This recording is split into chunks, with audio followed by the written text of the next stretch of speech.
Good morning, everyone. I'm Craig Hansen. I'm a Vice President for Food, Forest, Water, and the Ocean here at the World Resources Institute. And I'm going to be your MC for the day, so you'll hear from me every now and then popping up. I'm pleased to welcome all of you physically here and those joining in via the live stream to our special event on how to feed the world without destroying it, featuring the launch of our full version of the World Resources Report called Creating a Sustainable Food Future. What's out there to pick up is actually the synthesis report that came out about 6 months ago. It's the easier read. Today, we are actually launching the full report, all the substantive information behind that you can access online. And you'll hear a lot more about that during the morning. We've got a lot to cover. I'll admit up front, we're not going to cover everything today that's in the report. We just don't have enough time. But we're going to cover a lot of interesting stuff. We have a great lineup of speakers to really share with you some unique experiences and perspectives on this all-important issue. So I don't want time to get away from us, so I'm going to get things started right away by calling up Andrew Steer, President and CEO of the World Resources Institute, to get things going. Andrew. Oh, and may I introduce one quick thing? This is for you, Laura. When you're eating the food out there, this is actually compostable, this is compostable, but these items are recyclable, all right? So when you're doing your food today and for the lunchtime, the cutlery, you can go in the compost, the green bins, and these items here are recyclable, all right? So every day trying to get a little bit better on sustainability. All right, let's hear it for Andrew. Great. Thank you, Craig. Welcome, everybody. People clearly care about food, don't they? I mean, this is a fantastic turnout. Thank you very much indeed for coming. One of the greatest challenges for civilization, ever, is what we have to do for the world's food system in the next 20 to 50 years. So this is not a waste of your time or mine to focus on this 580-page report. And we don't apologize for it being that long, do we? No.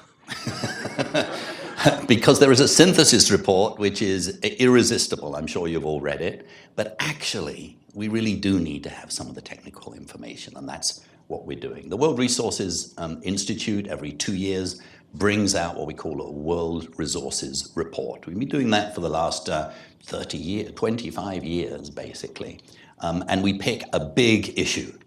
And we bring out a series of papers, and then we sort of bring out a paper that sort of brings the whole thing together. And we prepare several of these sort of ad seriatim. So at the moment, we're also working on the next one, which is on cities. So hope you'll come back to discuss that next year or the year after that. Craig is our vice president, responsible for everything that happens outside of cities in WRI. So he oversees food, forest, water, and the ocean. So he's our rural guy and oversees this exercise. So the question that we're facing today is sort of one of the most sort of wicked questions you can imagine. How do we feed 10 billion people? How do we do it in a way that raises incomes and makes lives better and promotes development? And by the way, we'll have to do it when climate is making agriculture much more difficult, when water will be a lot less available, and when we no longer have the luxury of expanding into forested areas. This is a very, very difficult area. I would like to thank our partners. We certainly don't write these reports on our own. They wouldn't be very good if we did. We write them together with others. And I wanted to thank our sort of long-term partners, UNDP, UN Environment, and the World Bank. 25 years ago, I was director of the Environment Department of the World Bank when we did a deal with WRI to support year after year these World Resources reports. And it's such a joy to have Laura, who I'll introduce in a minute, to say some words today. And also a couple of French research institutes that many of you will know well, have done some of the most important modeling in this report. Also wanted to thank our supporters. We're incredibly grateful to Norway, Netherlands, Denmark, Sweden, as well as our partners, UNDP, UNEP, the World Bank, and also the Bill and Melinda Gates Foundation, who finance certain parts of this. So here it is. Essentially, we approach this by a simple way of thinking about it is what are the gaps that need to be filled? And really there are really sort of three, if you like. The first is the food gap. Essentially by 2050, we'll need about 56% more food to be eaten, not necessarily produced, but to be eaten by human beings. That's a huge challenge in and of itself. It requires roughly the same rate of productivity gain as we've had in the past, but without some of the obvious sources of a green revolution and forests that you can cut down, and in a much more difficult environment. So that, if you like, is gap number one. And we have to juggle these three gaps together and manage it in an incredibly sophisticated and thoughtful and politically smart way. Gap number two is the land gap. Under sort of business as usual, we would need another 593 million hectares to grow what's needed to be grown. That's a lot of land. It's about 60% of the US area. It's 25 times the United Kingdom. It's a lot of land.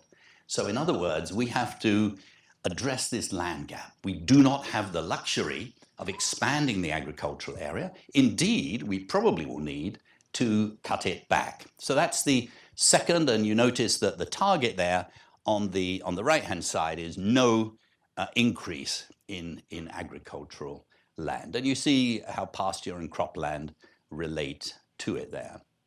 And then the third gap is the greenhouse gas gap. And at the moment, this is 2010 data. The actual data, the emissions have gone up a little bit since then. But think about 50 gigatons overall of emissions, of which 12 to 13 come from the agricultural sector. So then the question is, what would happen if we had a business as usual approach to agriculture and the economy, and it would go from 12 to 15 on the agriculture side. So then the question is, what do we need? What do we need? Well, we need to bring it down to 4 from the 15 that would be. So there's a gap of 11 gigatons, which is a lot, by the way. And that's a real challenge. And I should say that this is essentially for a 2-degree world. Now, what we'd actually, it's not going to be that easy to get below the 4 gigatons for agriculture. But what we would need to do is to complement that with a lot of bringing carbon back down to Earth through reforestation and through landscape restoration and the like, and so on. So those are the three the three gaps that we're aiming to address.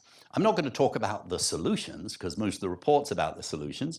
What I am going to do is ask Laura to come up and say a few words, and then Tim Searching. Well, then we're going to have a couple of videos from Achim Steiner and Inga from UNDP and UNEP. And then Tim Searchinger, who is the chief author, professor at Princeton and senior fellow here at WRI, will present in a little more detail. Just before calling on Laura, though, I do want to thank all of you for your partnership with WRI. As I said before, we don't do anything actually on our own. These are difficult challenges, and we will only be effective if we act in a generous, spirited way, taking our own flag down and working together with some of the brilliant practitioners and researchers that are in this room. So I genuinely want to thank you for your partnership with us. Laura Tuck is Vice President for Sustainable Development in the World Bank, which is a very big job, and has been at the bank for several years. I was going to say decades, but you're still young, Laura. She's worked all around the world. I have seen her operating with incredible effect in Latin America when she was director there and vice president of Middle East and North Africa and ECHA, and now is Vice President for Sustainable Development, and it's great fun working with you, Laura. I want to also mention Jürgen Vergele. I hope you all know him. Could you raise your hand, Jürgen? I'm not sure. I hope you're giving a speech later on. Jürgen has been head of agriculture and rural development in the World Bank and had a really transformative role there. And just this month is switching over to. They thought that was too easy for him, so he's now in charge of climate change for the whole World Bank. And we're really looking forward to working even more closely with you. It's a real great pleasure. Just yesterday, Esben, who was Minister of Food and Agriculture and Environment for Denmark, was telling me how you and he sort of were working and established all kinds of things. And all the time I'm hearing about the effectiveness of both of you people. So Laura, over to you. Thank you very much indeed.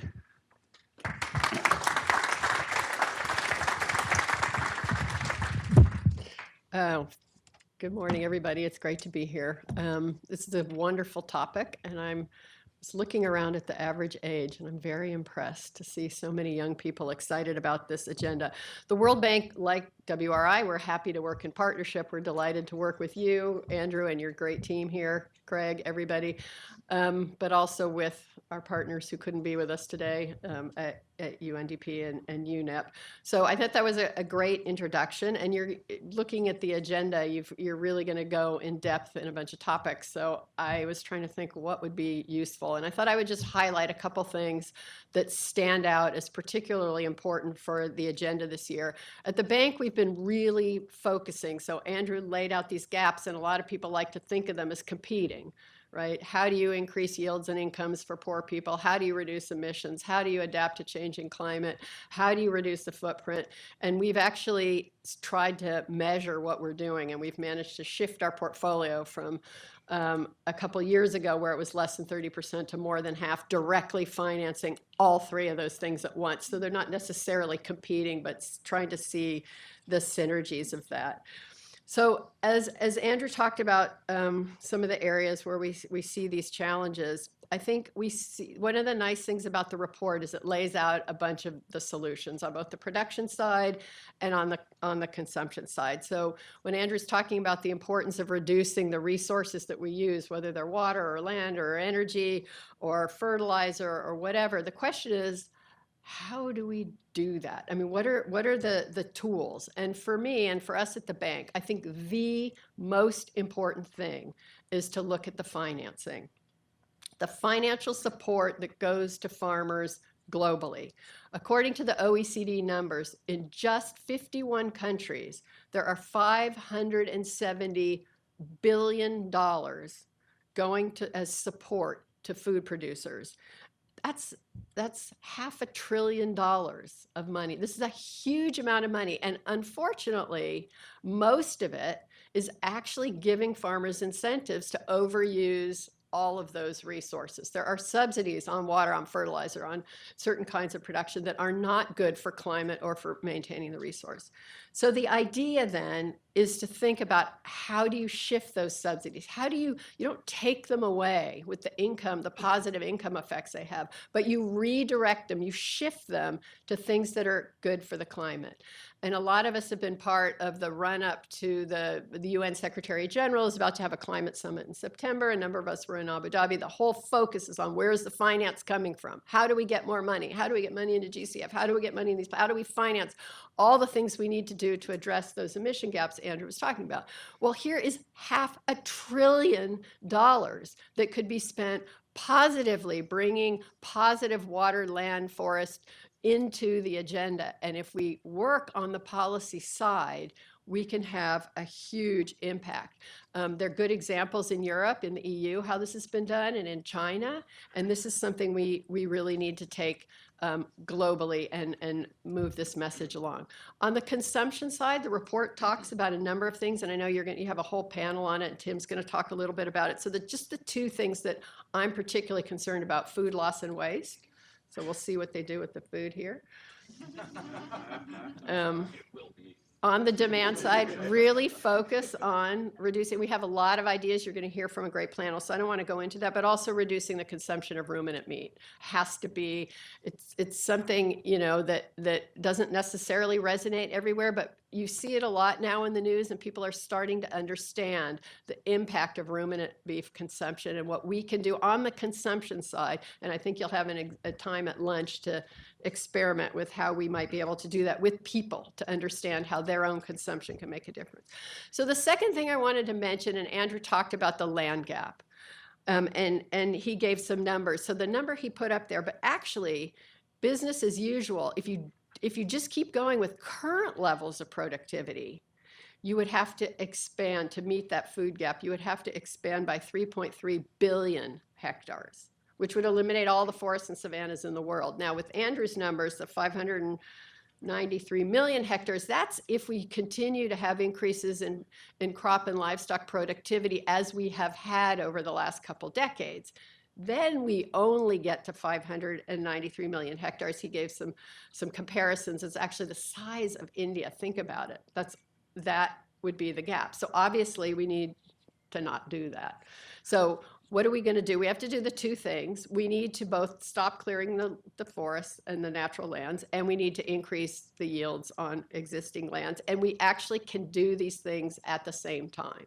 And so and there are lots of ways, and you'll talk about them today, but the one I really wanted to focus on is thinking about integrating trees into farms and ranches it actually increases agricultural productivity. It builds resilience and it reduces emissions. And we've seen this over and over, looking at Jürgen and thinking back to his time in China. We started back in the late 1990s with the lowest plateau, which I think is quite a famous experiment where we planted where we reduced erosion and actually increased food production in the same areas by introducing the trees. And then we have silver pastoral systems, for instance, in Colombia, where we've managed to increase dairy production by 36% and reduce the emissions and the carbon sequestration from the trees all in one area. And you could jump to another part of the world in Africa, in Niger, where we've been able to restore parklands, improving the soil fertility, and we have all the evidence in increasing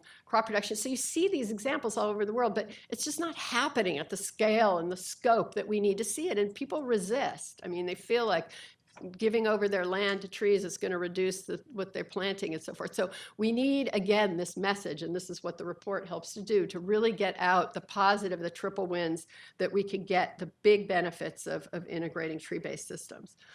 Then the third thing I want to talk about, and again, you're going to have a session, and I'm really looking forward to hearing more on the innovation and technology. And obviously, this is everyone's Hail Mary. We're going to solve it through future innovation, right? This is what we've always done in history. And probably there are a lot of innovations that we could do. And I think the report gives a lot of interesting things. Everybody knows about ways to improve in rice, alternate wet and drying. We can reduce the methane or methane from livestock by different kinds of feeds. And I think you'll hear a lot about that. Last year, the World Economic Forum put out a report where they have a set of 12 transformative agricultural technologies, ideas that have precision agriculture, alternative proteins, biological-based production systems, traceability from farm to fork. I mean, and there's a lot of, if you haven't seen the report, it's one that you may also want to have a look at because it gives some specific solutions. And of course, technology is going to help us.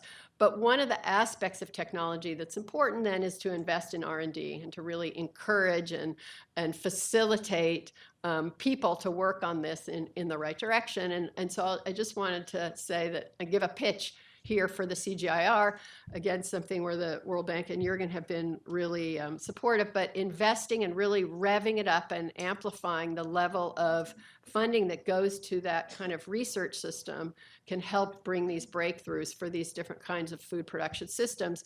And one statistic, 90% of the drought-resistant varieties by smallholders in Africa have a CGIAR germplasm. So, and you could give lots of statistics for that, but the impact on getting the triple wins out of the food system, we have to invest, and we need to think about that. And the time to do that right now, while the system is going through an incredibly transformational institution change, could have a really big impact. So just to stop here, I think, we're focusing a lot on the planet, which is really important. We also have to think a lot about people, and I think you'll be talking about that. Something like 80% of the world's extreme poor do live in rural areas. And so when we think about creating a sustainable food future, we have to think about resource efficiency, we have to think about preserving natural capital, but we also have to think about a food economy that really creates jobs for people all along the food chain, and that they be sustainable jobs, and that we improve their nutrition at the same time that we do all this and try to really lift families out of poverty and keep that focus on the yield and productivity increases for the smallest. So we know, as the report says, the time is ticking. Every minute we sit here is a minute we're not doing something. There are 30 odd planting seasons left between now and 2050. So we need to see these changes and incentives put in place tomorrow, today. We need to see farmers understanding and accepting how these changes in their production system benefit both themselves and the planet. We need consumers to demand more nutritional food that's produced more sustainably, and be willing to give a premium for that. And we know it can be done, and you're going to hear this afternoon some fantastic ideas. We have the technical know-how. We actually have tons of financing, as I just said. We need to turn up the public pressure to make it not only okay, but imperative for policymakers to make the right choices. Thank you.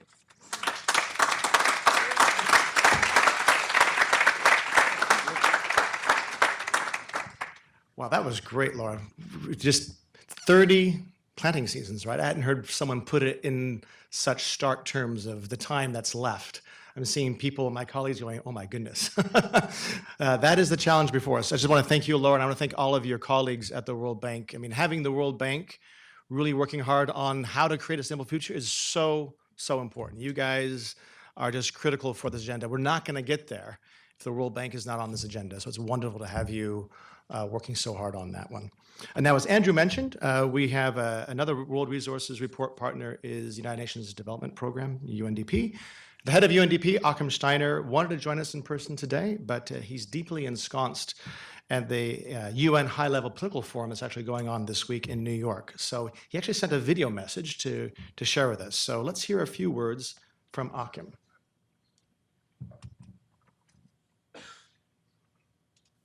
Ladies and gentlemen, dear colleagues and friends, I congratulate the World Resources Institute for their groundbreaking and very timely report, Creating a Sustainable Food Future. The IPCC's special report on the impacts of global warming of 1.5 degrees and the more recent Global Assessment Report on Biodiversity and Ecosystem Services by IPBES demonstrate that the world is only beginning to fully grasp the depth and breadth of our climate and biodiversity crises. However, the role of food in these crises is still largely hidden and is only beginning to rise to the surface of global attention. This report helps to change that.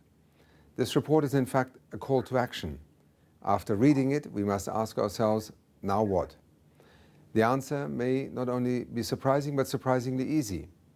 As we think of actions to build a sustainable food future, we must seek solutions that have multiple development dividends. Here are three of my favorites. First, we must change the way we finance food. There are more than 570 million farms on the planet, 90% of which are smaller than a few hectares. These farms support 3.2 billion livelihoods and provide 80% of our global food supply. However, the world's farmers lack access to fair credit and finance, especially women. Financing farmers and the small and medium-sized enterprises that add value to food is a largely untapped investment opportunity that, if realized, would lead to better health, income, and equality. Second, we must invest in rural clean energy systems. Doing so will empower farmers to produce food more efficiently, process their harvests, and to avoid food loss, and yield benefits in health, water, and education.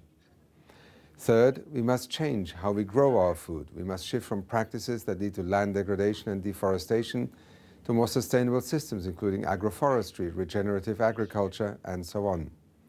Doing so will yield triple wins in climate, nutrition, and farmers' incomes. This report is indeed a clarion call to action. More importantly, I know that this report will both inform and inspire so many to roll up their sleeves and to tackle that very difficult question: how can the world sustainably feed 10 billion people by the year 2050? Thank you, colleagues.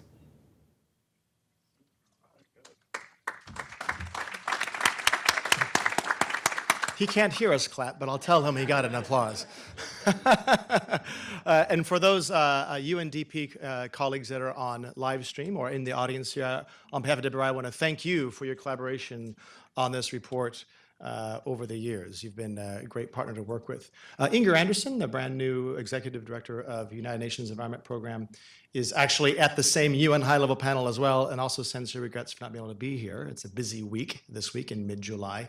But United Nations Environment Program wants to basically convey their enthusiasm around the support, this report, and some of the work they're actually already doing with us and with others. Many of you may be aware of UNEP and their work on forest landscape restoration. The Secretary General of it now, Tim Christopherson, who may be in the room, leads that, and he's at UNEP. They do a lot of work with the Sustainable Rice Platform. You're going to hear a little bit about rice and lowering emissions, methane emissions from rice, while also feeding a hungry population. And finally, the work on food loss and waste. They're a partner of ours and the World Bank and others on food loss and waste. So many of the menu items that you're going to hear about today, UNEP is actually working on. So we're going to turn now to some more of the content of how to feed the world without destroying it. I'm going to bring up to the floor here Tim Searchinger. Tim is the lead author of this report. He's a senior fellow at WRI, as well as a research scholar at Princeton University. And we're going to go into a little bit of the menu items of the report. Tim, the floor is yours.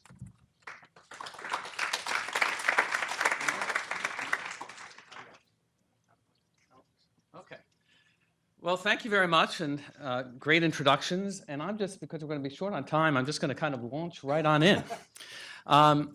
So how do you feed the world in 2050 while closing these gaps? So we came up with a modest agenda of only 5 courses and 22 menu items, and we basically have to do all of them.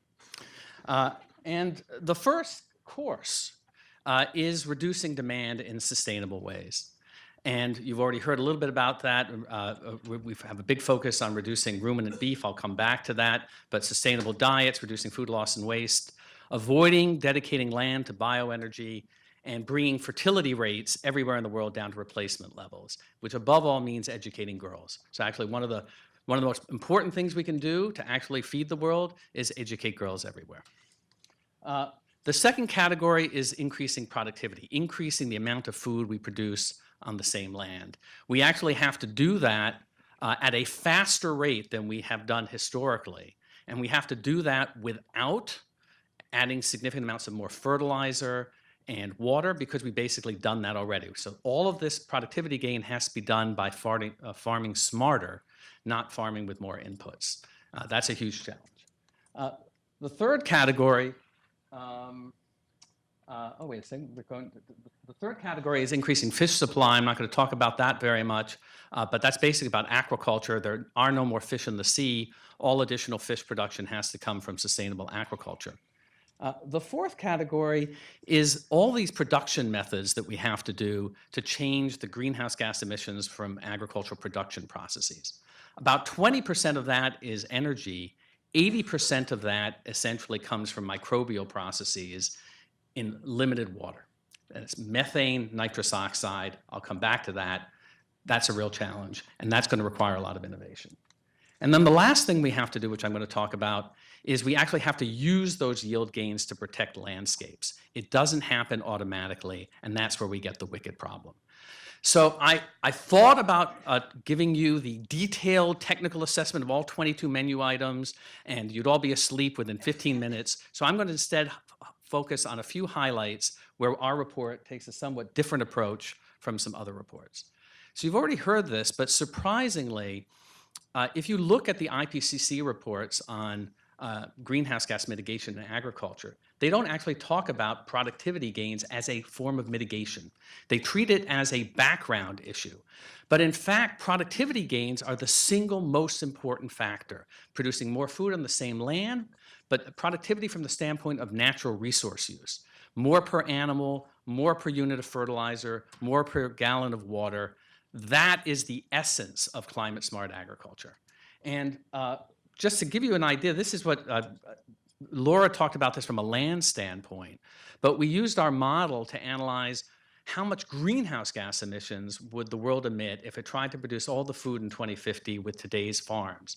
And it would be 38 gigatons, which is roughly twice the level of emissions we can have from all human sources in 2050. Just for agriculture, which would probably be about 2% of global GDP. So in our solution, even in our baseline, we have large productivity gains, but they don't happen automatically. 70% of our solutions are productivity gains. Now, that means cropland, and people focus on cropland, and one of the things that's happened even in our writing the report is these enormous advances in molecular biology that mean crop breeding has enormous new tools, including CRISPR. But it also includes things like water harvesting among small farmers to increase their productivity. But what I really want to focus on is ruminants, and Laura already started talking about this. Ruminants are cows, cattle, bovines, buffalo, sheep, and goats. And ruminants produce about 50% of all of the greenhouse gas emissions from the production process. They use 2/3 of all of the land.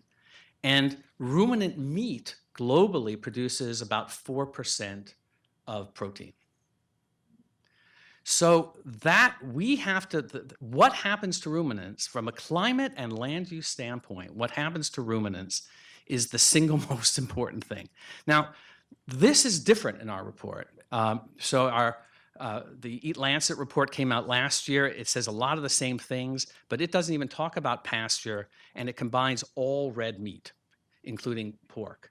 But ruminants are particularly problematic. Now, one of the opportunities, though, is that we produce ruminant products with widely varying efficiency. So this is a map that shows a 30-fold difference in the amount of greenhouse gas emissions per kilogram of protein from beef in different parts of the world. Now, that doesn't mean you don't produce beef everywhere. It means that there are enormous opportunities, basically through improved feeding practices, as well as healthcare, to dramatically reduce the emissions associated with beef production. And pasture is a key part of this. For those people old enough to remember Rodney Dangerfield, his joke was, "I don't get no respect." And in the world of academia focusing on agriculture, it's pasture that gets no respect. There's very little data about it. People ignore it. It was left out, as I said, of the last big report. But pasture is 2/3 of the world's agricultural land. 40% of that was historically forest, and we still clear more forest to produce more beef and milk.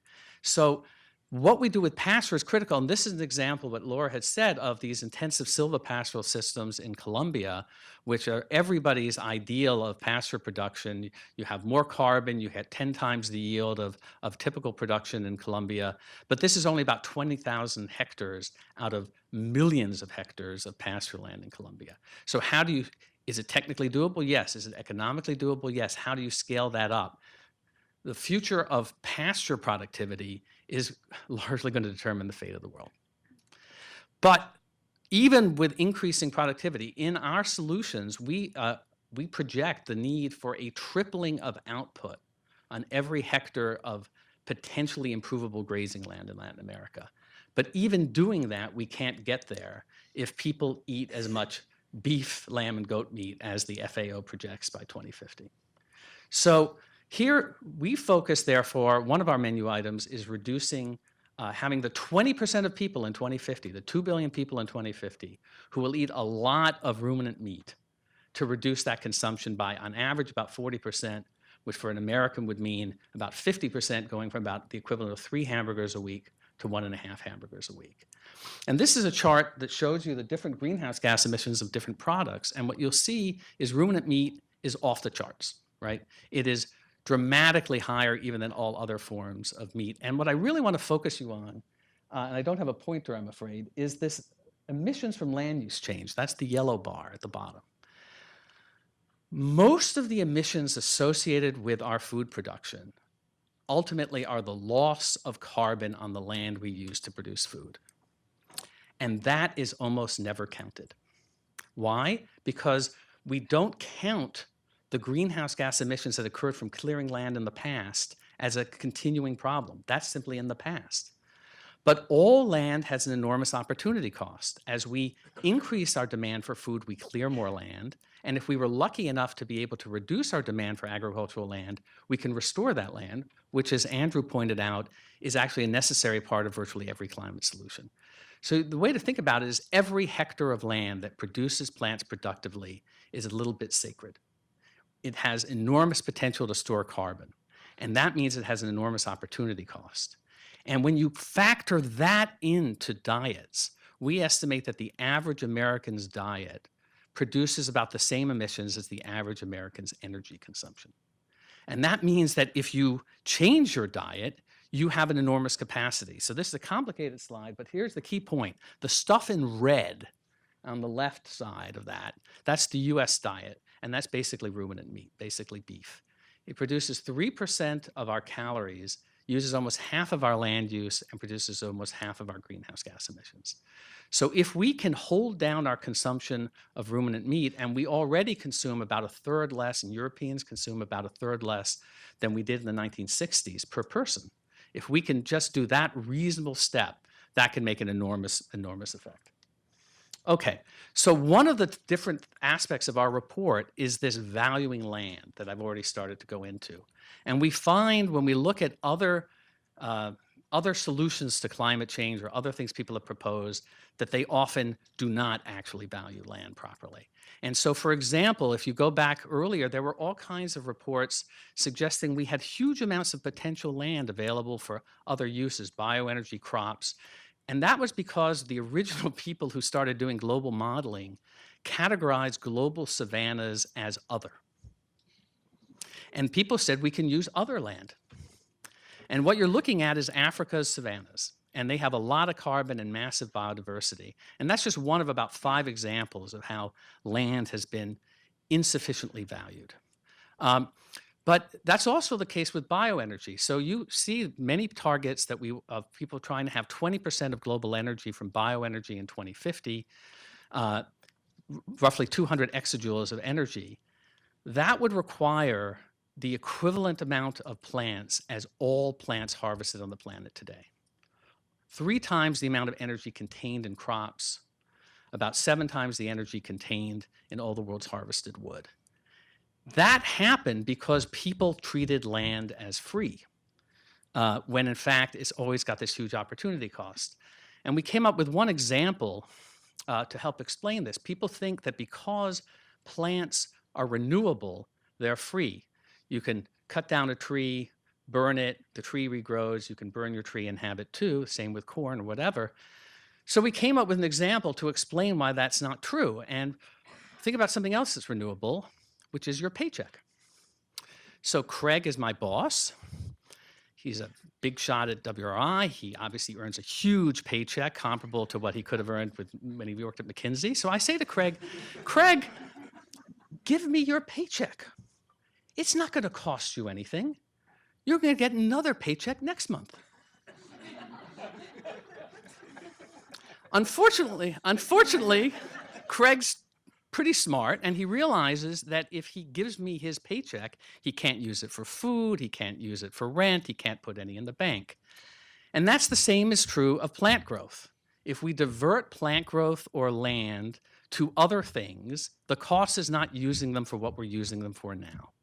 And so in various ways in the report, we go into how essentially based on this misconception that something is renewable, is free to use, has led to all kinds of distorted policy decisions. And just to say, here's the bottom line, right? We need more carbon storage, we need 50% more food, but the amount of land in the world is fixed. We ain't making no more land. And the only way to do that is to use land more efficiently. And when you look, for example, at energy use on 3/4 of the world's land, using solar energy today, we can produce 100 times more usable energy than using bioenergy in the future. And that's just an example of the importance of the efficient use of land. But that also means pasture is really important. Efficiently produced pasture is incredibly important. And you'll often see these reports suggesting we can just go out and restore all of this land that was in pasture into forest. But we can only do that if we first solve the problem of producing more beef on some pasture and holding down our beef consumption. So the restoration potential also depends first on achieving this reduction in agricultural land. Okay, so now here's the wicked problem. The wicked problem is that we don't only have net agricultural land expansion, we have land shifting. So here's an example of what happened in Latin America. The blue is reforestation, the red is deforestation. And this is true everywhere in the world. We have for every 2 hectares of forest we clear, we probably abandon about 1 hectare. And some of that land is shifting from developed countries to developing countries. And this is a problem. So first of all, it's an opportunity. It means that the land that's abandoned reforests. But if we reforest that only as plantation forests, we still get a net loss of natural forests and less carbon storage. But secondly, unfortunately, the land that we clear has more biodiversity, more carbon, and we lose the carbon right away. So one of the challenges is that when we've just said that we desperately need to increase the output of food everywhere in the world. Africa, above all, it's the center of the challenge because the population is going to more than double. And yet, when you increase productivity in a country, you can often get actual expansion of land in that country. So this is a chart that shows how as soybean yields grew in Brazil, you actually had more soybean land. As oil palm yields grew in Indonesia, you had more deforestation. Why is that? It's because you get a shifting of production from other parts of the world into the countries that are having these productivity gains. Now, this creates a wicked problem because we have this obvious global common interest, which is everyone in the world has a strong interest in boosting yields everywhere in the world. It's not just philanthropy. If we want to solve climate change, we need to help people in Africa, Latin America, everywhere to boost their yields. But it's also important that they use those yield gains not to expand more land. And that means we have to link the two. We need to have a global deal that says we will provide more resources, but part of the deal is you don't clear more land. And that's a complicated situation. And as we say, where the carbon hits the road is in the road building. Because we have massive road building going on, and basically where you build roads around forests, you clear forests. So where we put our roads, road building is important to improve agriculture too, but where we put our roads is critical, and one of the recommendations of the report is doing the right planning to indicate where we should put our roads so that we do it to help existing agriculture and not to clear more land. Okay, 2 more things. So Laura mentioned the importance of innovation, and let me just say a couple things about that. First, there were times in this report where some of us were basically planning to throw ourselves off the roof in despair. And one of the things that made me not do that was that for every challenge, you discovered small groups of scientists with limited budgets making extraordinary new technological progress. So in basically 7 years, the Impossible Burger came into being with a few dozen scientists. And now for the first time with that and Beyond and the Beyond Meat, we actually have plant-based burgers that taste like burgers and I think can have the potential to change the world. A tiny group of young people, they're all ridiculously young and make me feel terribly old when I visited them in Santa Barbara, came up with these organic sprays that can help keep produce fresh longer. And they're doing basic research as a small startup into what causes food to spoil. And there are, I'm going to talk we're going to have an innovation panel. There's a group of scientists, mostly with a CG system with about a $1 million budget, who have a technique discovering how plants themselves can keep nitrogen, can inhibit nitrous oxide formation and keep nitrogen around longer. And they have the grand total of $1 million to try to breed that into all the world's crops. So there are enormous opportunities here. That's the good sign. Why do we need innovation? Well, think about it. Here, we already have way, way too much nitrogen. These are some of the dead zones, the pollution problems, as well as the large nitrous oxide that comes from nitrogen use. If we were to produce 50% more food, first order, we're going to use 50% more nitrogen. If we then increase our efficiency by a third in our use of nitrogen, we're simply back where we are today. So that means we need new fertilizer compounds, new crop raising techniques that will be dramatically more efficient in nitrogen. And we have one company here that's come out with a new compound that you'll hear about later on the panel. And this is, of course, but let me say the other thing. We're not going to get there, as important as R&D is, we're not going to get there without what we call flexible regulation. Industry needs to know it has a market to innovate. So why did Impossible Burger, why were they able to spend the money to innovate? It's because there is a niche market of people who care a lot about having vegan food. But that's not true of everything. And that means there needs to be regulations that encourage this. And we're going to talk about that at the panel as well. But regulations don't necessarily, even one way to do it is you mandate improvements as technologies become available. Then you use some of this $600 billion that Laura was talking about to help fund that. But you still need the mandate. So a couple more things. One area where we differ is in our approach to soil carbon. And soil carbon is incredibly important, and it's deficient in much of the world. And we took a hard look at this question of whether or not it was realistic to substantially mitigate climate change by getting more carbon in soils. And we ended up basically concluding with some of the skeptics, but the message is basically increasing soil carbon is tremendously valuable in soils, particularly in places like Africa where it's highly reduced. But it's something that's hard to do, not something that's easy to do. It's valuable to do primarily for its production benefit, not that it's easy. And we go into that, a number of reasons for that. And one is simply that the mere fact that you can store more carbon in soils does not tell you how easy it is to get there. And just one example, one of the reasons it's so hard to store more carbon in soils in Africa is that basically most soil on cropland is basically dead microorganisms. And you need more or less 1 part of nitrogen for every 10 parts of carbon that they store. So if you want to store carbon in soils, you need to have more nitrogen than is even needed by the crops. And in Africa, we don't even have enough nitrogen for the crops. And so so this is one of the many challenges we go into with regard to that. It's really important. We recommend efforts to build carbon in some places, but our goal is simply to stabilize soil carbon. However, peatlands are a good example of where we have a relatively easy target. So 0.5% of the world's agricultural land is drained peatlands. Peatlands are enormously wet wetlands that are filled with carbon, and that generates about 2% of global emissions. Not just agricultural emissions, all human emissions. 0.5% of global agricultural land. Half of those peatlands we think are relatively little used, and the key is to re-wet them. That is a good example of something we really need to focus on. And the last thing, I won't really go into it, but we do have a lot of the report about how do we do this equitably and sustainably, and building on the small farmers and being realistic about where we can and can't help and what you can do with small farmers. But I think because I'm out of time, I won't go into that, but we can talk about some of that as well. And so let me just close with the following, just a few thoughts.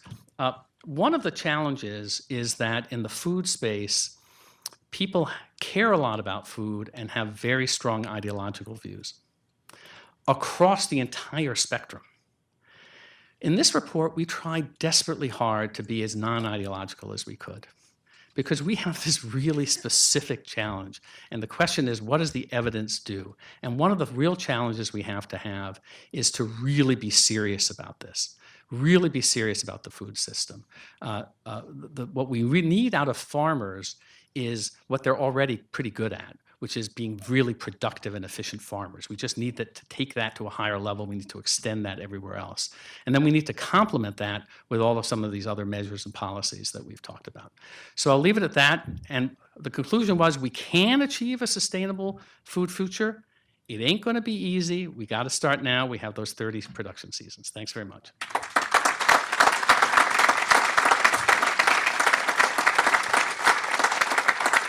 And I can take some questions. We have apparently some time for questions.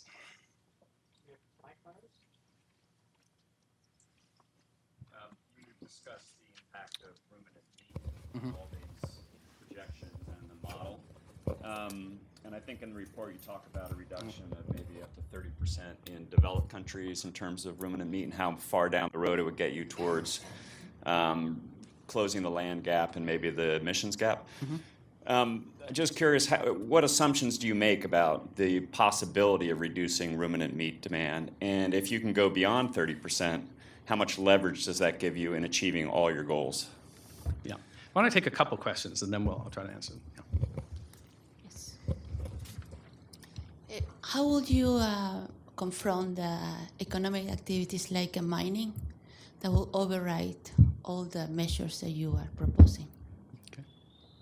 Let's take one more, and then we'll. Talked about productivity of various inputs, land and so on. It's not clear you talked about labor productivity. I'm wondering, were you looking at total factor productivity or partial? Right. Okay. So let me just try to answer these quickly because I to provide more chance. So basically, we need a 40% reduction on average for our target by the 2 billion people who will eat a lot of meat in 2050. We need countries like China to not grow as much as they're projected to grow, but not to decrease their present consumption. And that basically has differential effects. So in the US, it's about a 50% cut. In Europe, it's about a 50% cut. In Brazil, it's about a 75% cut. So that's a challenge. And but that's the kind of rule of equity that we applied. On mining, we don't really deal with that, but I would say that's part of the challenge with the road building, right? So one reason we build roads is to reach new mines, but if in order to reach that mine, you go through a forest, you end up clearing a lot of forest. So that's a huge challenge. I simply cannot emphasize enough the importance of road building. It's a wicked problem. Without good roads, you don't have good agriculture. If you build more roads, you're going to clear more land. And the only way to prevent that is through governance. And that is a huge challenge, and we can talk about how do you actually try to achieve that. And on productivity, we really are talking about natural resource productivity, not total factor productivity. They often do go hand in hand, but they're not exactly the same thing. And that's one of the important reasons. There is a big driver to increase total factor productivity economically. That often results in better, more efficient use of inputs. And some people would say, therefore, we don't need what we call flexible regulation to push it farther. But it's not the same. And in order to get more efficient use of, the degree of more efficient use of inputs such as land, that's where you need flexible regulation. So I'll take another round of questions. One here. Can I? An issue here, so scientific issue is, which you haven't touched on, is this issue of the carbon fertilization effect, and which is kind of, the backside of this. It's the potential positive impact of carbon emissions. Is that part of this? What kind of production could increase as a result of that? Yeah. Okay. One question.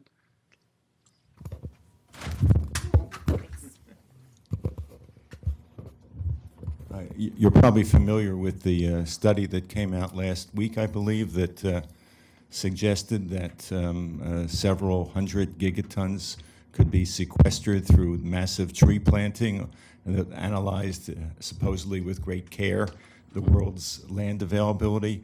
How does that analysis be consistent or inconsistent with what you've said today? Right. I'll take a third question, then we'll go on. Is there a third question? Here.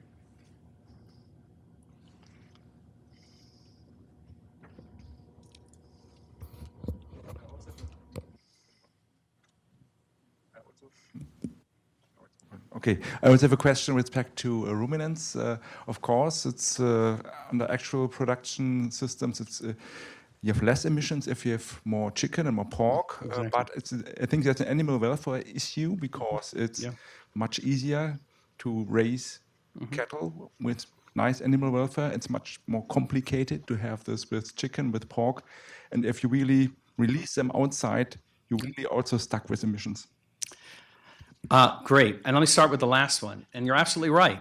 One of the things, so I devoted a fair amount of my life to trying to improve feedlots operations before I became an academic. But one of the things I also discovered was that actually those feedlots are very efficient from a greenhouse gas standpoint. And it's for, to some extent, a really kind of not nice reason, which is the shorter an animal has to stay alive before you kill it, the fewer greenhouse gas emissions you have. And so some people like to think therefore, well, look, therefore, clearly pork production must be worse than beef production. But from a greenhouse gas standpoint, it's not true. So one of the challenges in the world is not everything doesn't involve trade-offs. Now, one of the opportunities we have is that we've been asked by the Danish Food and Agriculture Association to help it come up with a zero carbon strategy for agriculture in Denmark, and they have made progress in humane conditions, and we'll be looking at that type of question. On the hundreds of millions of hectares of reforestation, yeah, that study did what some studies we talk about in this report. It essentially assumed that all pasture in the world was available for reforestation. So the introduction says we excluded agricultural land, but they only excluded cropland. And this is this point that pasture is the Rodney Dangerfield. Now, the reason is it doesn't produce a huge amount of food. But if you want beef or dairy, you're going to use pasture. So the only way to stop that is to either be overwhelmingly more efficient or to eat less of those. And the first task is to do that. That's the hard part. If we can actually free up our need for pasture land, then we can reforest a bunch of it. That's the easy part. On the issue of CO2 fertilization, so we do have a chapter on adaptation. And our basic modeling, we did not build in adverse effects from climate change itself. So you could argue that our framework is overly optimistic. Most projections are that we will have at least some net adverse effects on yields by 2050. And the effects may be modest in developed countries on average, not because they're not bad in Iowa, but because as you go farther north, in a sense, you get some positive effects, including potentially CO2 fertilization. But there's a lot of disagreement about the benefits or costs of that. And there's some nutritional consequences of higher CO2 fertilization.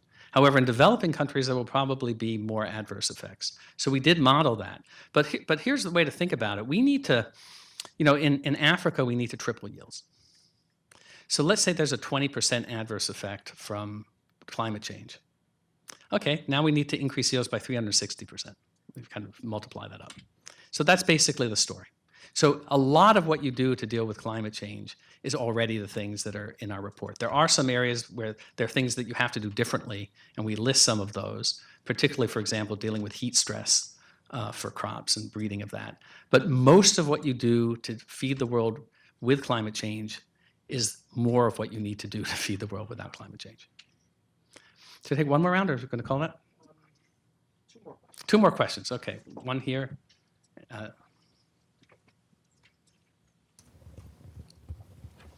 Yeah, you mentioned the net zero, and it seems to me that the countries that are pushing for net zero are countries that are already pretty efficient right now. And if we push for net zero in the UK and Denmark and other places, does that just push demand to the places that can least afford to do it? Okay, why don't we take three just to be fair? My question is regarding food waste. You mentioned a lot about how to reduce consumption on food, and how would you see food waste or reducing food waste act in this part? Third question, I'll defer that to you. Thanks. Do you see a path forward for communicating and aligning and harmonizing around Eat Lancet some of the other data that's out there? Because I just see this as potentially confusing. Turning it around on a positive note could be quite good from a comm standpoint if we get it right. Well, let me say, most of what Eat Lancet says is more or less what we say. We have a lot more detail on the production side. We have this emphasis on ruminants, but I think there is a lot of consistency in the need and the importance of shifting diet. So I was simply trying to focus on where we perhaps differed a bit. I'm going to defer a discussion on food loss and waste because we're going to have a whole panel that's going to begin to get into that, and Craig, who's our expert on that, will be dealing with that. And your question, remind me, just one word? Net zero. One thing we are not in favor of is trying to reduce your emissions in one country where you produce food efficiently as a way of reducing your gross emissions. So that doesn't give you any credit for us. That's a problem. I mean, if you think about it, the world needs more food And if you're, let's say, you have a really productive hectare of corn land in Iowa or a really productive pork farm in Denmark, how could it possibly help you achieve your target by removing that hectare of land or that farmer? So we don't count that. In fact, I'll advertise a little bit. I had a paper in Nature in December where we proposed a system for how you count those trade-offs, and we talk about that a little bit in this report. So how do you get to net zero? I don't really know yet. We're going to try to figure that out. But I think a lot of it will have to do with, on a net global basis, reducing the demand for land, and therefore help you. That we think could be a legitimate way of offsetting some of the remaining production emissions by on a global basis, increasing the land available for reforestation. So thank you very much. We have more exciting panels on. I'll turn it back to Craig.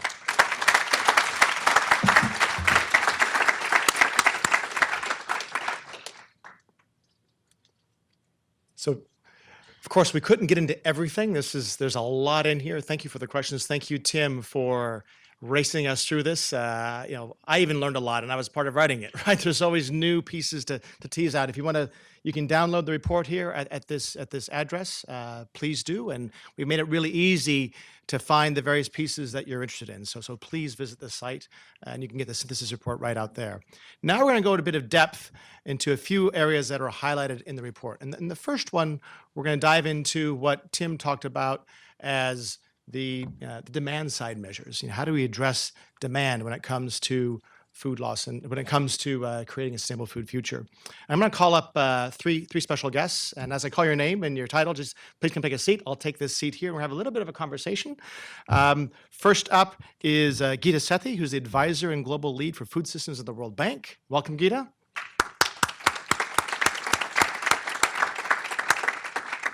Next up is Kim Bartley, the Chief Marketing Officer of White Castle. And finally, my colleague Richard Waite, an associate at the World Resources Institute.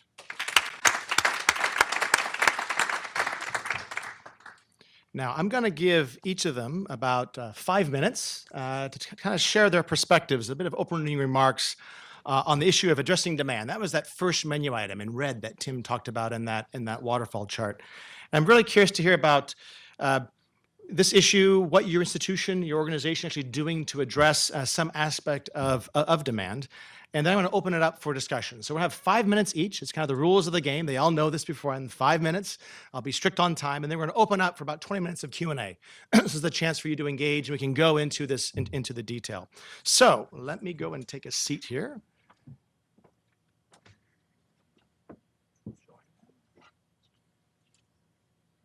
So I'm going to start here with you, Gita. And the World Bank has become increasingly engaged in the issue of food loss and waste over the years, and you lead that work with support from Jürgen and from Laura here. Laura is a champion of SDG Target 12.3 on halving food loss and waste.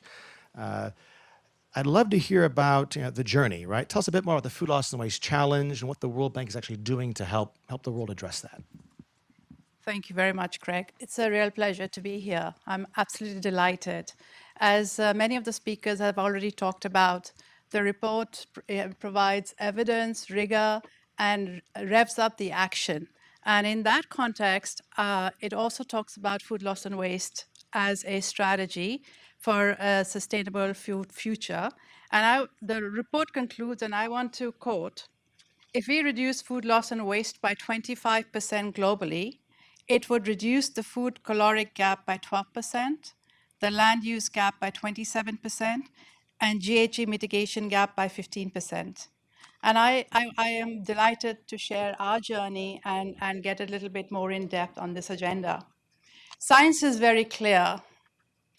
The way we are producing food and consuming it is creating a bankrupt planet and unhealthy people. Any lens we put on towards the current food system, whether it's science, whether it's health, or it's environment, or it's the fisc, the current food system cannot be sustained. But there is the glaring solution in this broken food system, as the report points out: food loss and waste. The costs of not addressing this is astonishing. Currently, 25% today, as we speak, 25% of arable land is used for food that never sees the table. 25% of fresh water used in agriculture that is towards food lost and waste. And the economic losses are over $1 trillion. And the GHG emissions that we've all talked about, that the institution has talked about as well, is 8%. And if it was a country, it was the third highest emitter. So this is a big deal. Food loss and waste is everybody's problem. Rich nations, poor nations, developing world, developed world. The only difference is where it happens on the value chain. For the developing world, it's closer to the farm, and for the developed, it's towards the consumers. When we embarked on this journey with you and many other partners a couple of years ago, it was very interesting. It was quite baffling that if a challenge this big is a potential solution to many of the things we talked about today, the previous speakers talked about, why has something not been done? And we realized that this agenda is not new. It appears on the radar of the policymakers for the last 4 decades. Every time there is a breakdown in the food system, price hikes, it comes on the top. When the system stabilizes, it disappears. But I think now is the time to grab it and solve it. But alongside then, I think one of the things we discovered is if we acknowledge this as a development issue, which we do, and the report is very clear about it, our institution is very clear about it, our partners are very clear about it, our clients are very clear about it, then unlike any other development issue that has a global model, a conceptual framework underpinning it, that helps policymakers identify trade-offs between different policy intervention across the value chain, farm, folk, landfill, this agenda did not have one. So it was very hard for anyone to figure out exactly how to intervene, where to intervene, how to sequence the intervention, public and private. And the evidence is limited as well. And it was very hard, even when we started, is the difference between good development and really a unique intervention that creates the delta to have an impact on this agenda.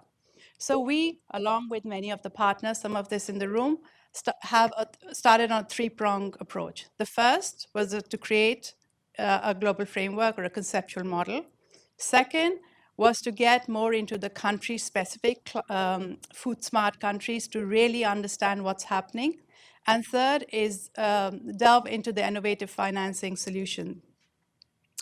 On the first, on the global framework or the conceptual framework, was really the ability to understand the economic drivers on food loss and waste, exactly where the policy makers need to intervene if climate is their policy agenda, producer welfare, food security, environment, or even trade balances. And we are on a good road here. So that's the first. The second piece is we are all aware that global framework may not provide national solutions. So to really get into what we call a heat map, a handful or a dozen countries around the world that need an intervention to happen to move the needle on this or in the other direction. And alongside then a very commodity specific, so both staples and perishables, to really see exactly the hotspots on this value chain, what kind of intervention, how to sequence it, and where to have an impact. And the third piece is the innovative financing. It's over $1 trillion problem. Public finance alone cannot solve it. We recently took the agenda to the capital markets. There's been a lot of interest. And now we are thinking and working with some of you on looking at the carbon markets, what we call a Million Farmer Initiative.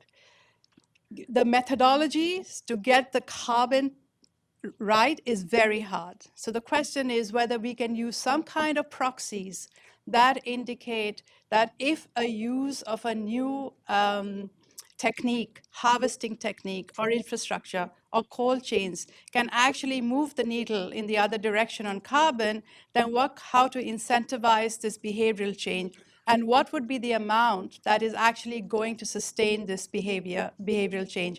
We are working alongside. I also want to mention one other thing. In our country diagnostics, Tim mentioned about the Eat Lancet, which looks at the sustainable diets needed for a sustainable food system within planetary boundaries. In our country diagnostics, now both Eat Foundation and Johan Rockström from Potsdam have suggested, and we are working on it, is to make it more wholesome about food systems, including in these countries, not just look at the food loss and waste, but also the kinds of diets unique to this particular country, but is going to make it into a sustainable food system. So that's been our journey so far.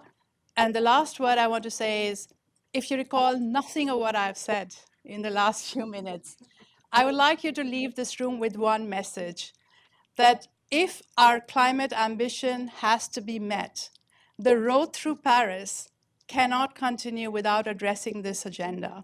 It hits on the food security, it hits on the productivity side, it's the forgotten part of productivity. We are producing this food, we are just not consuming it. So how do we change the incentives to do that? Thank you. Thank you, Gita. Thank you, Gita. And hopefully you remember more than that last statement, but that last statement is really important. All right, Kim. White Castle recently started offering Impossible Burgers as Impossible Sliders. I'm very curious to hear about the business case, how you got that sold, and the feedback to date from customers and franchisees, and what's your personal view on what's it going to take to have this go to scale? Hello, everybody. I am not a scientist. As Chief Marketing Officer at White Castle, I just want to mention a couple of things. First of all, how many of you have ever heard of White Castle? Okay, great. That makes it easier. We're about to be 100 years old in 2021, and as the oldest hamburger restaurant chain in the country, we started down this path because in 2016, I was looking at different research on consumer trends, and it was pretty evident that there were shifts that were occurring among what's referred to now as Gen Z. In addition to that, and so I went along with trying to investigate that consumer, and because we're a small company, we don't have a lot of research dollars, I became a vegan for a year. And it was my attempt to find out what is it like to walk in the shoes of that consumer in the QSR, quick service restaurant industry. And at the end of that year, it was pretty clear that the only diet item we had on any of our menus for you were deep fried French fries and salads. And salads generally had some kind of meat protein on them. So it was pretty limited. Some of my competitor brands have more opportunities with that, Taco Bell being one of them, where you could eat beans and rice and tomatoes, but very limited in most of our competitor group. So that then led me and my culinary team of 2 to investigate what the options were. We had worked with a brand called Dr. Prager's, which is out of New York City, and they had a variety of veggie patties that we then put on our menu. And that actually did have some impact to us. I had a bet with our CEO at the time, and I won. But moving forward, we knew that the biggest opportunity with consumers was going to be looking at the trend towards beef. And I know it's hard for everyone to believe this, but the trend is going away from beef and has been for 20 years in the restaurant industry. It's just that more people continue to eat out over that same time frame. As women entered the workforce, it grew, and as the population grew, that's where the demand grew. Having said that, the next generation sees things through a very different light. Depending on what study I read, the consuming public is almost up to 50%. They're saying that they're reducing meat intake in their diet for a variety of reasons, whether they're a vegan, a vegetarian, a pescatarian, and all the variants up to Meatless Monday people. And they're doing it for all different reasons, including diet, because of a health condition. The more important part is the shift. So we went on a quest to find a partner, and we found it at Impossible Foods, primarily because what all the research also says is if it doesn't taste good, I'm not switching.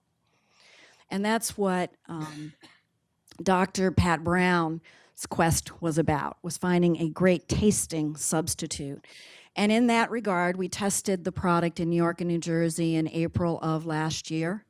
The results were positive. We were finding new customers coming in, and we were finding existing customers coming back, customers who had given up meat and wanted to come back to that flavor in our locations. And in that regard, we have found success, both on our top line and our bottom line. And we also then rolled it out system-wide in September of last year and continue to have success. Obviously, we have competitors now jumping on the bandwagon, which is a good thing. Our product, though, is prepared through the lens of the vegan consumer, and we do not cook it with our beef products. We keep it separate, and we do that with intent. And I just know that right now we're also looking at what other things on our menu items. We've already talked to Impossible Foods about what else is in their test kitchen. Their 100 scientists are working on fish substitutes and chicken substitutes, and we're anxious to help them and try them and partner with them.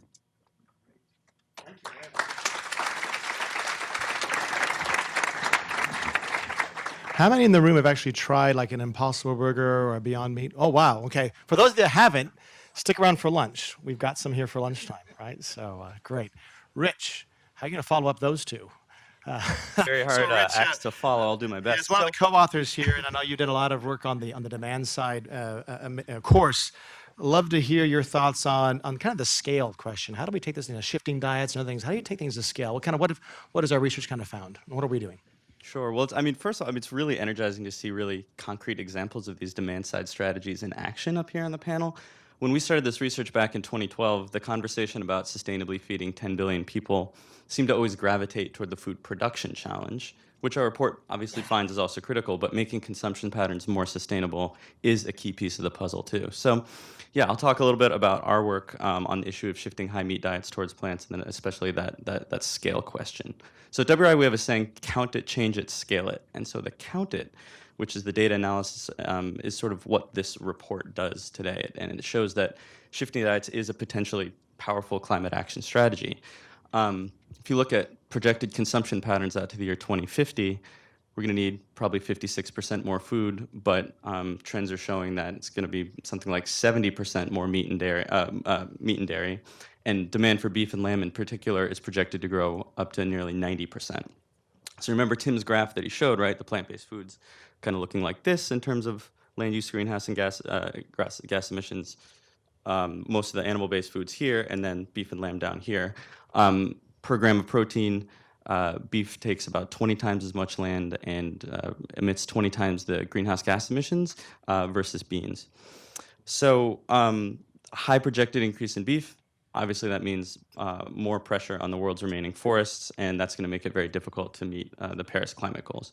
The good news here is that we don't all have to become vegan or vegetarian or even stop eating beef to make a difference. It would be a good idea to moderate beef consumption, and Tim talked about that scenario that we looked at that limited beef consumption to the equivalent of a burger and a half per person per week. So then the big question is how to do this. Behavior change, notoriously difficult, and that's where we get to the change it and the scale it. And we've learned that it's not enough just to provide more information and education to consumers, telling people this food is better for you or this food is better for the planet. I mean, look, here in the U.S., we've had nutrition labels for decades, and we're still grappling with high rates of obesity. So we need a broader and more sophisticated set of tools, and we need this to be informed by marketing science and behavioral science. And we need to be changing the food environment to make the healthier and more sustainable choice the more delicious choice, and the more convenient choice, and the more affordable choice. So we established a program called the Better Buying Lab in 2016, and we brought together about 10 food service companies, including Sodexo, Panera, Google Food, and Sainsbury's, along with marketing and behavioral scientists, to research, test, and ultimately try to scale up some of these potential interventions. So some of these strategies are going to be like what Impossible Foods and White Castle are doing, essentially replicating the experience of eating meat and making it easier for the mainstream meat eater to eat more plants. But we're looking into other promising strategies as well. So earlier this year, we released results into the tests into the power of language to boost sales, and essentially trying to just improve the names of dishes and making the plant-centered dishes sound as mouth-watering as the meat-centered dishes. So think about it. If you're sitting in a restaurant and you're looking at the menu, would you rather order the low-fat vegetarian black bean soup or the Cuban black bean soup? And so at Panera, they actually found that calling it the Cuban black bean soup increased sales by 13%. And we tried this out with Sainsbury's cafes in the UK, and certain dishes saw their sales rise by up to 70%, just with improved names. So the keys here were going away from certain words like vegetarian, vegan, meat-free, low-fat, because these are names that talk about the delicious things that aren't in the dishes, right? And then trying to move towards more mouth-watering names that play up the flavor of the dish or the look and feel of the dish or where it comes from. So it's potentially pretty low cost, but high impact strategy that everyone could implement on their menus starting today. So final question, so how do we scale this up and help lots of food providers serve more climate-friendly meals? And this is why we've established a program called the Cool Food Pledge. So it's a new initiative. It helps companies, universities, hospitals, public facilities, and others commit to serving delicious food while collectively reducing food-related emissions by 25% by 2030. And that's in line with that global target, that global greenhouse gas target that Tim shared earlier. So we've had 15 signatories sign up so far, and they include some big names like Hilton Hotels, Max Burgers, which is a European burger chain, Morgan Stanley, a number of US hospitals have signed up. To give you a sense of scale, they collectively already serve more than 100 million meals per year. And we're hoping to scale that up to covering more than 1 billion meals by this time next year. So we're feeding in insights from the Better Buying Lab and also some of the latest literature out there about the different interventions that work in a food service environment and how we can offer more climate-friendly foods in a way that respects consumer choice and is also good for the bottom line. So please check out our brand new website just up this week at coolfoodpledge.org. And I'll just end by saying, yes, behavior change is difficult, but we're finding that change is definitely possible. Great, thank you.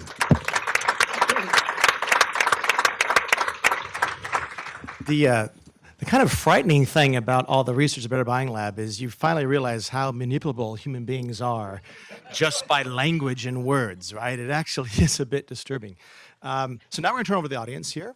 I'm going to, kind of the rules of the game, I'm going to call on 3 different people, and then panelists have a chance to answer. When you I have a couple runners, can the runners raise their hands so people see where the runners are? There's Brian, there's Jess. When you just say your name, institution you're with, and then make it a question. This morning was fantastic. They were actually questions. We've all been to these events where actually it's a speech. Keep it a question, right? So, right, let's start here, here, and here. We'll do several rounds. So, I'm going to sneak in 2 questions. Ann Tutwiler, Meridian Institute, Systemic, and bunches of other things. So the better foods, or the that you just talked about, Richard, I was a lobbyist about 20 years ago trying to get USDA to enable us to call something low-fat hamburger instead of hamburger with soy protein added. So can you talk about the regulatory environment and the naming issues? Because I think it's a big, big challenge. But I want to go back to the opening slide that you have for this seminar, and it's all vegetables. And everybody's talking about maize and soy and palm and beef. So does the report talk about the nutrition side of increasing fruit and vegetable and nut production, which was a big recommendation from the Eat Lancet report? Thanks. Hi, I'm Beth Gingold. I'm an independent recycling and composting consultant, and I work primarily with schools and places of worship on food waste and recovery and composting. Because I used to work at WRI, and I heard Tom say we've been so non-ideological in this report, having started to work with schools and churches and interfaith and mosques and Hindu organizations, and seeing how compelling it is if you think about how to change behavior, to hear it from a faith perspective is completely different than to hear it from a technical perspective. So I'm just wondering if you thought about reaching out to faith communities and how that might look like.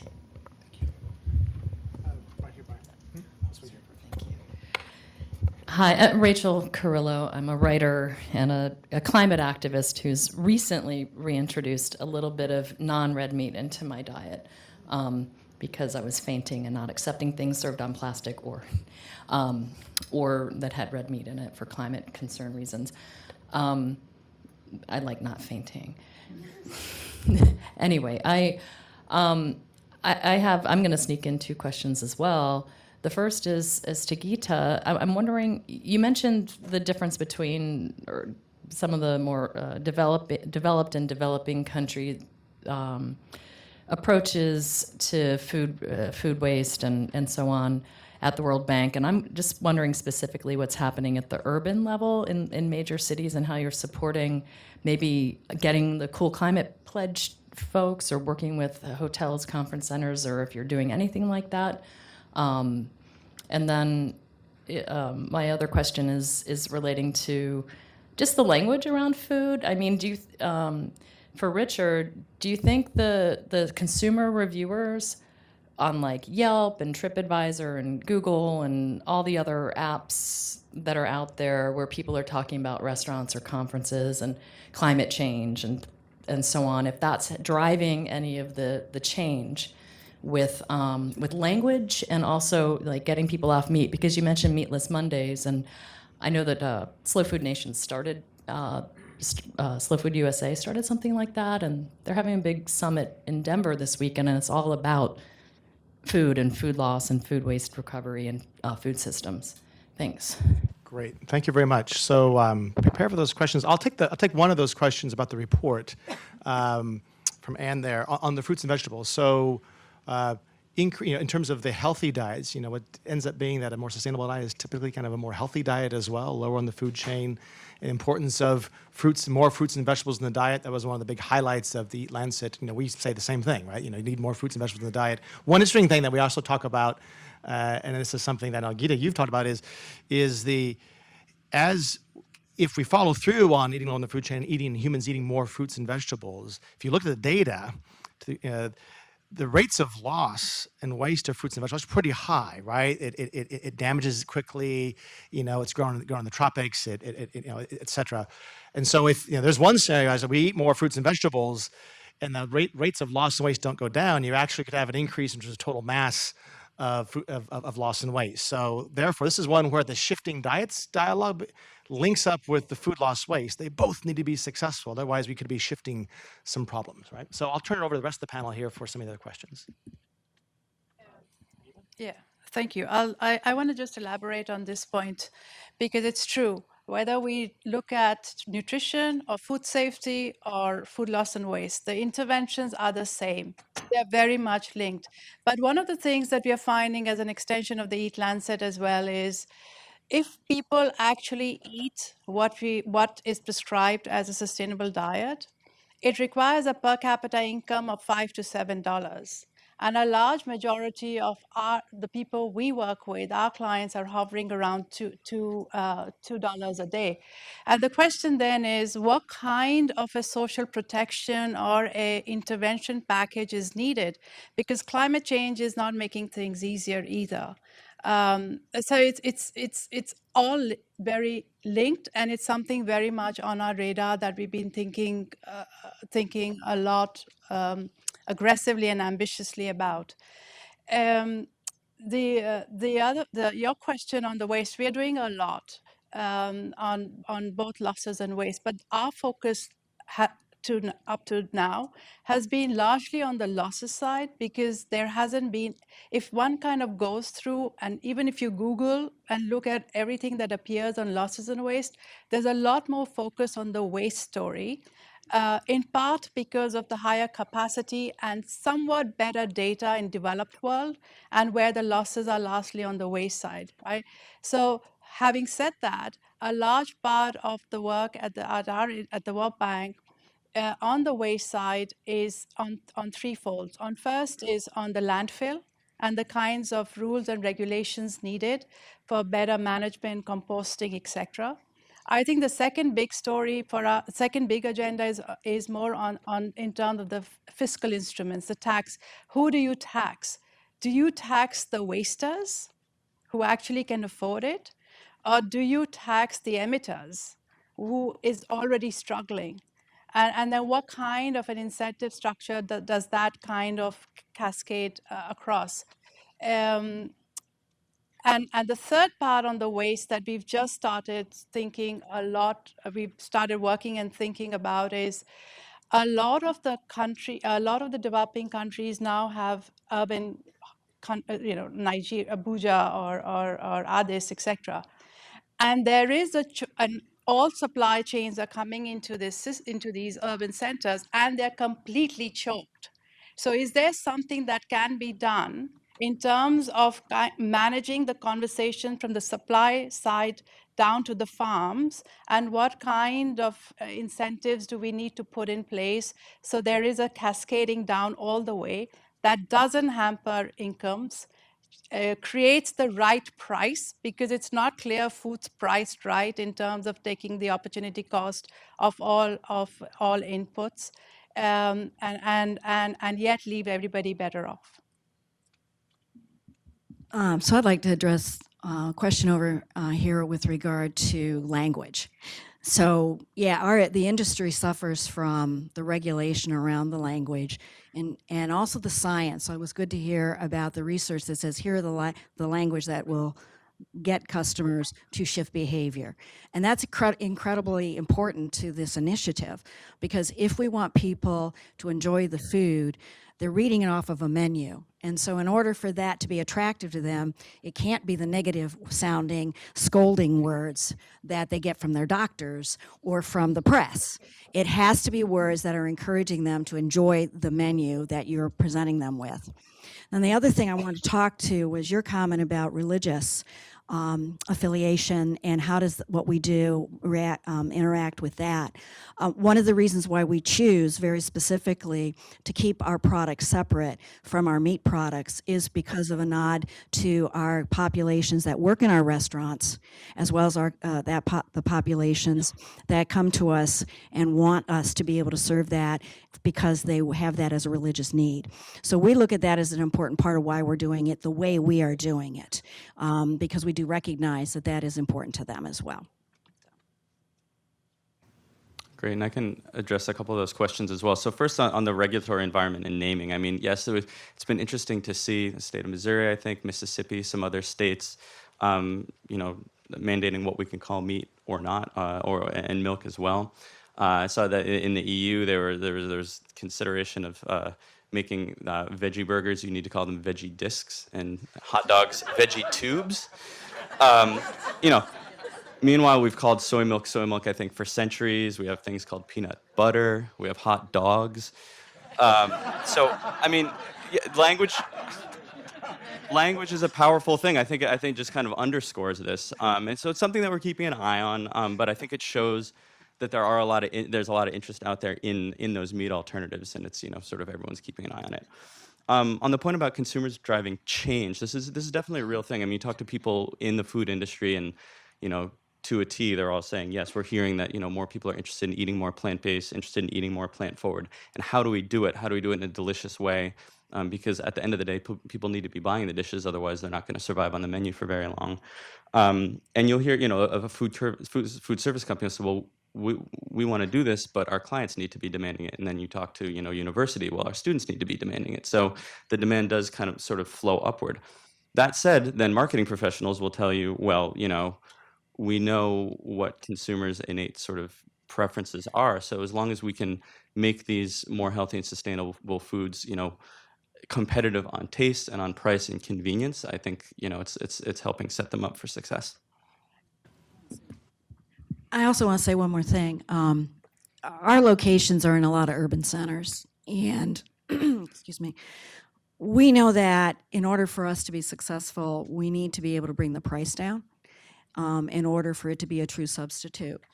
And because even here in the United States, there are a lot of people who have limited access to the kinds of foods that are both good for their diets as well as are affordable.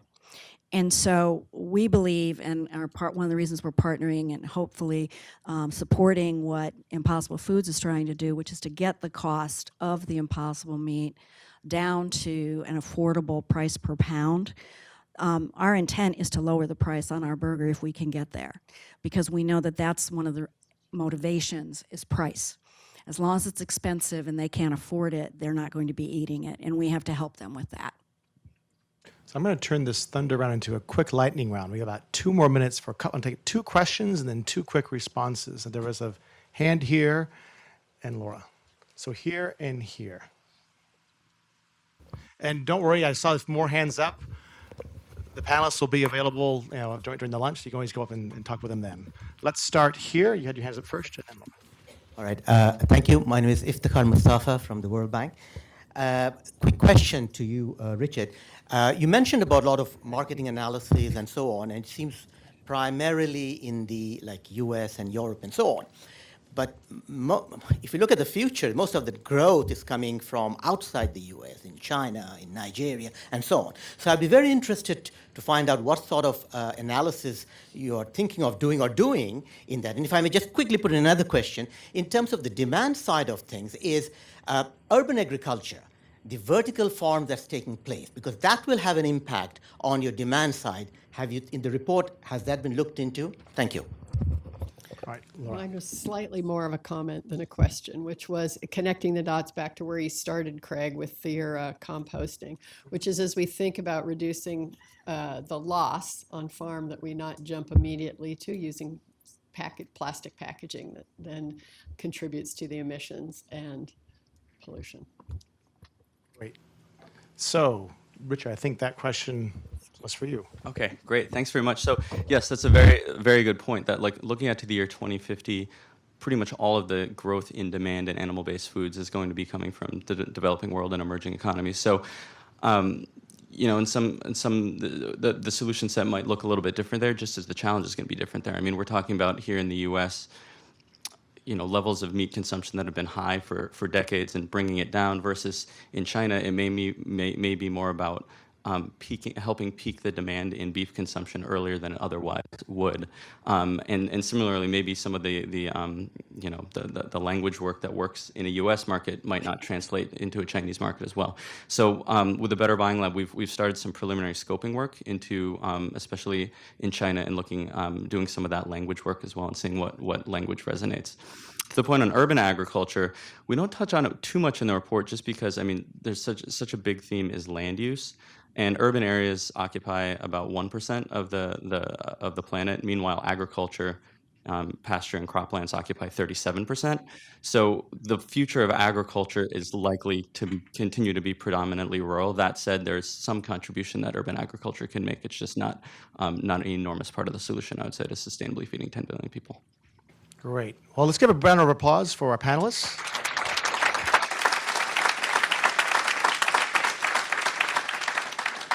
Thank you very much. Very insightful. They'll all be here during the lunch, so if you have further questions, go and find them, and you know who they are, and you can ask the questions. Go ahead. You can go ahead and take your seats again. I'm going to call up panel number 2.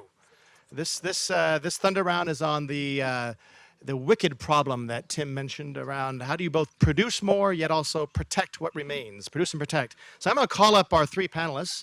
First of all, Shengen Fan, who is the Director General of the International Food Policy Research Institute. I saw him here a moment ago. Shengen, please come on up.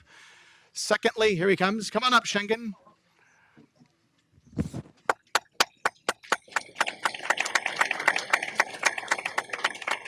Right here. Okay. There you go. Welcome. Secondly, Kevin Rabinovich, who's the Global Vice President for Sustainability at Mars. Let's give Kevin a round of applause. And thirdly is Francis Seymour, Distinguished Senior Fellow at World Resources Institute, former Director General of CIFOR, the Center for International Forestry.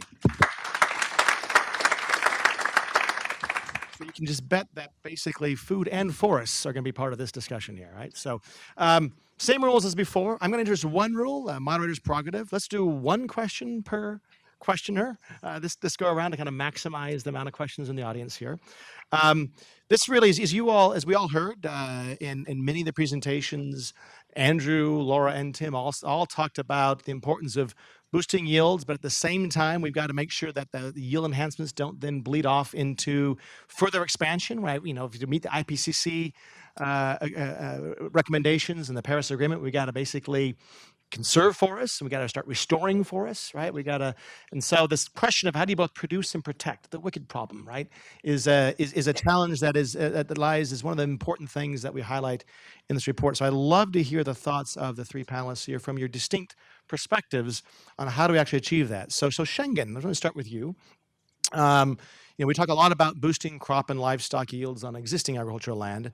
And as the head of IFPRI, I know you've done a lot of research on boosting yields, especially when it comes to smallholder situations. And so I'd love to hear your thoughts on what are some proven approaches, but then how does one ensure that it doesn't then bleed off into further conversion? How do you do the link? So here you go, Schengen.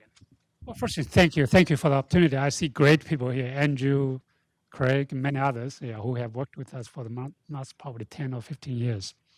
Great report. So I think the first time I see a great food report from WRI. Everything in the past was bad. Yeah. That's what you said. I didn't say that. Now, on yield, two issues here. One is today there's still a very big yield gap. And I'm talking about probably more developing world. In many African and South Asian countries, there's a big gap between the actual yield and the potential yield, probably 20%, 30%, which means we can triple, probably even quadruple the yield just by using existing technologies. So why we have not done that? And I think I just heard a little bit about your report and read the report. I mean, this is a great potential just to do that. Using the same land, same water, same land, we can narrow the yield gap hugely. Secondly, the frontier, technology frontier. Yes, we must continue to push technology frontier. I mean, there are some, just give you some example. I think you did mention about CRISPR, right? Mm-hmm. But just yesterday from the University of Maryland here, from the same town, they published a new article to look at not just the editing one single gene. You can group genes together, called gene shuffling. I forgot that, the terminology. Or you can put some genes on silent, so they don't wake up. Or you can wake up some good genes. So some of the technology that we must embrace to further enhance our yield, push the yield frontier. Now, another point I wanted to make is it's not just the yield. It is also the quality or the nutrition aspect of the same crop or same food. So at IFPRI or CGIAR, we have a large program called biofortification. So same foods, rice, wheat, maize, or potatoes, but you can add nutrition, micronutrients into it. So yes, you talk about probably calorie, protein, but the micronutrients are also very critical. So how can we really meet the micronutrient requirement of everybody in the world sustainably? I think the biofortification is one way to go. So should I stop over here? I think you will probably ask the audience to raise the questions. Okay. So thank you for that. I guess I learned a new term. I guess originally when I was a kid there was the Super Bowl shuffle. Now it's the gene shuffle, right? That's the latest now. Okay. The Kevin, Mars has actually done a lot of ambitious stuff the past couple of years in terms of this issue of boosting yields, but also avoiding deforestation, right? With your new sustainability strategy, et cetera, your work with the Tropical Forest Alliance, et cetera. I'd love to learn about what type of approaches Mars as a company is taking to kind of link this produce and protect. And what's your experience been with that? Yeah, thanks, Craig, and thanks for the invitation to be here and to speak. I wanted to make sort of a couple points. So there was about 5 years ago, Mars, working with WRI, set out to answer a question of, so at that point in time, there was already discussion of science-based targets for greenhouse gas emissions, but we know that carbon is not the only thing that matters. And in our thinking as a food business, we'd sort of centered on water and land as being the other two critical things that we needed to manage. So we did a project, which Craig, full disclosure, and others were part of, that ended up resulting in a paper that the WRI published called From Doing Better to Doing Enough.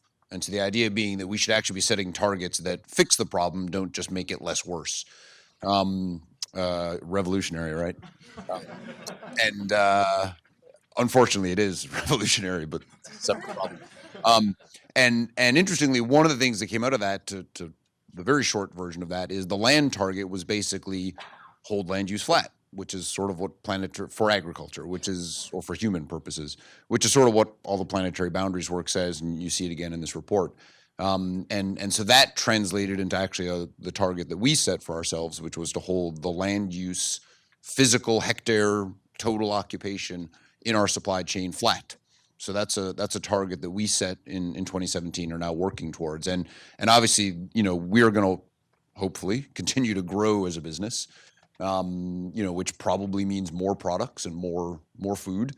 But to hold land use flat clearly means some substitution of one ingredient for another that's inherently more land efficient, or driving productivity.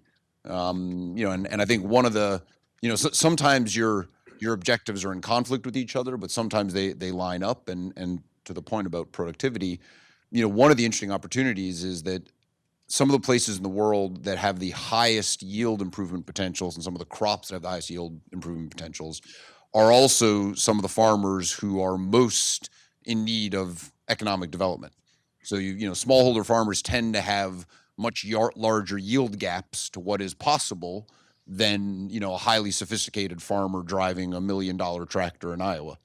And in our supply chain, there's a number of materials, but cocoa is certainly one. And so there's huge opportunities in cocoa productivity, which one helps with our land goal and then also helps tackle some of the deforestation issues. Maybe the other thing I'll talk about in that same from doing better to doing enough was, so we have a greenhouse gas reduction goal, absolute reductions consistent with science. But in doing the analysis, we quickly realized what was shown in some of the numbers here is that in agriculture, the emissions from land use change are actually as important, or in some crops more important, than the emissions from the agricultural practices, from the fertilizer and the diesel and the enteric emissions and everything. So our targets actually include those emissions. So the greenhouse gas emissions from land use change are part of our carbon targets, which is helpful from a business point of view because it means instead of having carbon goals and deforestation objectives, we have deforestation objectives as a strategy that deliver against our carbon goals, which just simplifies things and cleans things up. More importantly, maybe from a global point of view, it puts a really good crunchy metric on deforestation that lets you then start measuring and quantifying and understanding differences from one system to another. And so that really helps inform our thinking as well. Maybe the last comment I'll make before I guess hand it over to you to introduce Francis is I think from a changing what happens in the world in terms of deforestation and forest loss, it's helpful, at least from a business point of view, to think about sort of there's three types of land. So there's the land that is in our supply chain that is actually delivering stuff to us. There's land that's not in our supply chain, but it's in somebody else's supply chain. And there's land that we don't want to be in anybody's supply chain, right? And we want that to be, natural ecosystems. And thinking differently about the role that we or other businesses can play in each of those three is helpful, because in our supply chain, we can obviously get involved and drive behaviors and changes and try and influence things. In other people's supply chain, we can send market signals that motivate those people to maybe change what they're doing to try and get into our supply chain, and that has sort of a shadow effect. But the land that we don't want to be in our supply chain or in anyone else's supply chain, fundamentally that land needs to be protected and managed by governments. And there needs to be a compelling reason for them to do it, and they need to have the capability and the resources to do that. But separating those, I think, is a helpful framing tool.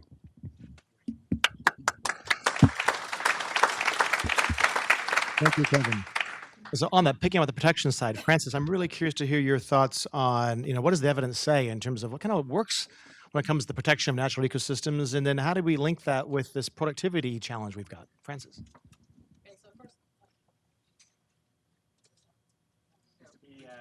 Green light? There we go. Okay, so first I want to say that I spent the weekend down in North Carolina celebrating my father's 94th birthday.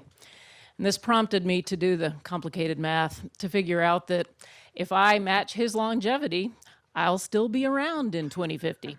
So I count myself as a newly aware stakeholder in the success of these endeavors. Okay, Craig has asked me to just say a little bit about what we know about what causes and constrains deforestation, and then I'll say a little bit about the nature of the challenge, and then end with a couple of possible solutions.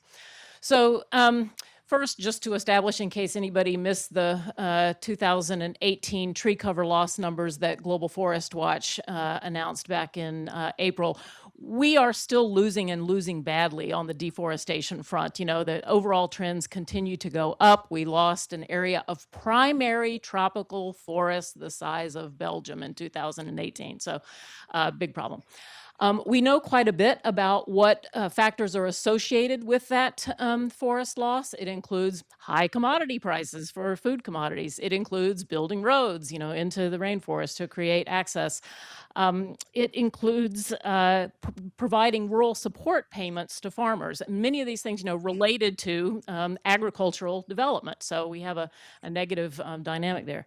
We also know quite a bit about what slows tree cover loss and slows deforestation, and it includes things like increased law enforcement effort, often based on satellite-based technology to aid the targeting of that.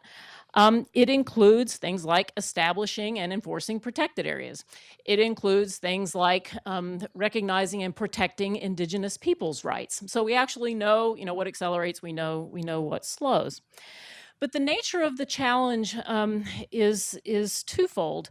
One is that some of the measures that need to be taken to slow deforestation are politically difficult to take. Actually, there are vested interests in business as usual, and right now in many parts of the world, if you want to get reelected, you're part of that deforestation as usual, right? The incentives are all aligned.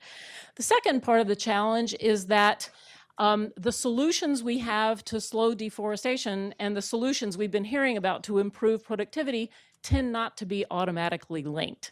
There's nothing inherent about enforcing the law, to protect a protected area that increases production down the road in the already converted land. And there's nothing about that investment in smallholder productivity that stops a trend of continued deforestation. And in fact, as Tim alluded to in his earlier remarks, under certain condition, it can actually accelerate that deforestation through land shifting.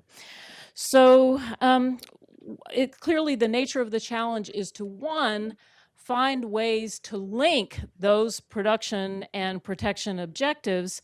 And second is to create political value propositions so that it is in the self-interest of an elected politician to pursue them. And often that is a prerequisite to the business cases for intervention, which is the last point that Kevin made. Often we need a public policy intervention to protect that third category of land to make a business proposition for doing the right thing from an investment side. So what are the possible solutions? Clearly, there are some things that can be done at the level of an individual farm or farmer. And we've certainly seen some success in Brazil and elsewhere, for example, in making access to credit contingent upon, protecting the forest, on your plot. But those magazine ads where it says, she's a fan, for Mandarin hotels? Well, they haven't invited me to do one of those ads yet, so I'm going to create one here. I'm a fan of the so-called jurisdictional approach. And this is a term that none of us had heard 5 years ago, but now it's like the hot new thing.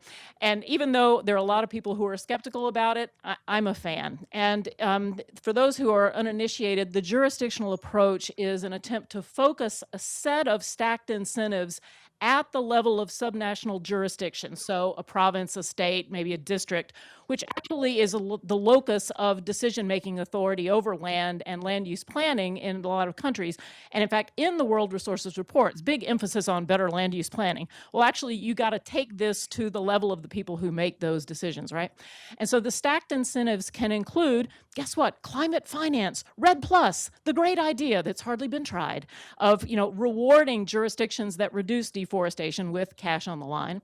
But add to that preferential sourcing by companies like Kevin's, who can say, we want to buy our cocoa from jurisdictions that are reducing deforestation, and match that to the kinds of investments in smallholder legalization, smallholder certification, and smallholder productivity increase on a conditional basis so that all the incentives align to do a better job. Is this easy and straightforward? Not at all. It's very complex. It's early days. And I see Sabina Miltner is in the audience representing the Moore Foundation. The Moore Foundation is one of a number of foundations who are really trying to focus on this and develop clearer theories of change in partnership with groups like the Consumer Goods Forum, where Kevin has exercised leadership, but also the Tropical Forest Alliance, where Craig has exercised leadership, to try to bring companies, government, civil society together in particular places to line these things up and make the case for changing from deforestation as usual to a produce and protect paradigm that can protect the forest and feed the world.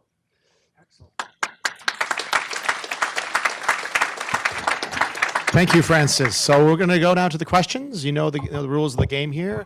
The runners are here and here. Way in the back, way back there is one. Here and here. That's the first round. So Brian, right over there. Here. Go ahead. My name is Julie Kurtz. I'm here from IFRI. Great to see Shangen up there.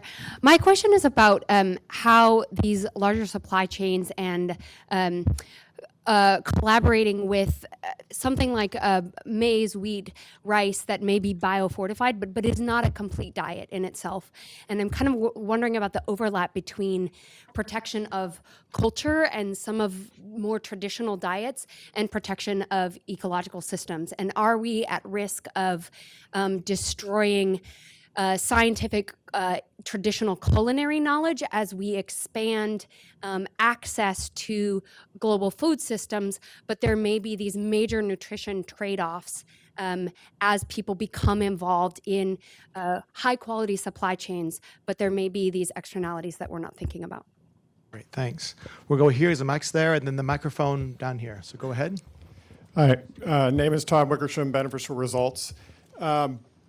The question is really about whether the report and whether you have looked at land use from the sort of community garden or the backyard garden. Sometimes the density and the food production of a multi-species, foods being grown by a subsistence farmer is different and maybe higher than sort of a grain production. And in relation to that, intercropping as well. Has the report looked at intercropping beyond silvopasture? Great, thanks. And the last question right here. Yes, this is a question to Francis about your jurisdiction approach. I guess in developing countries, say the example of Peru, most of these decisions about management of resources, natural resources, are done on the top. So it's very well centralized. I guess the lower governments have very little decisions on that. So the central government has a lot of interest to have full management of the natural resources because there's a big income for them.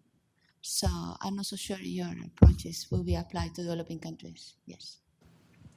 Great, thank you. Respondents?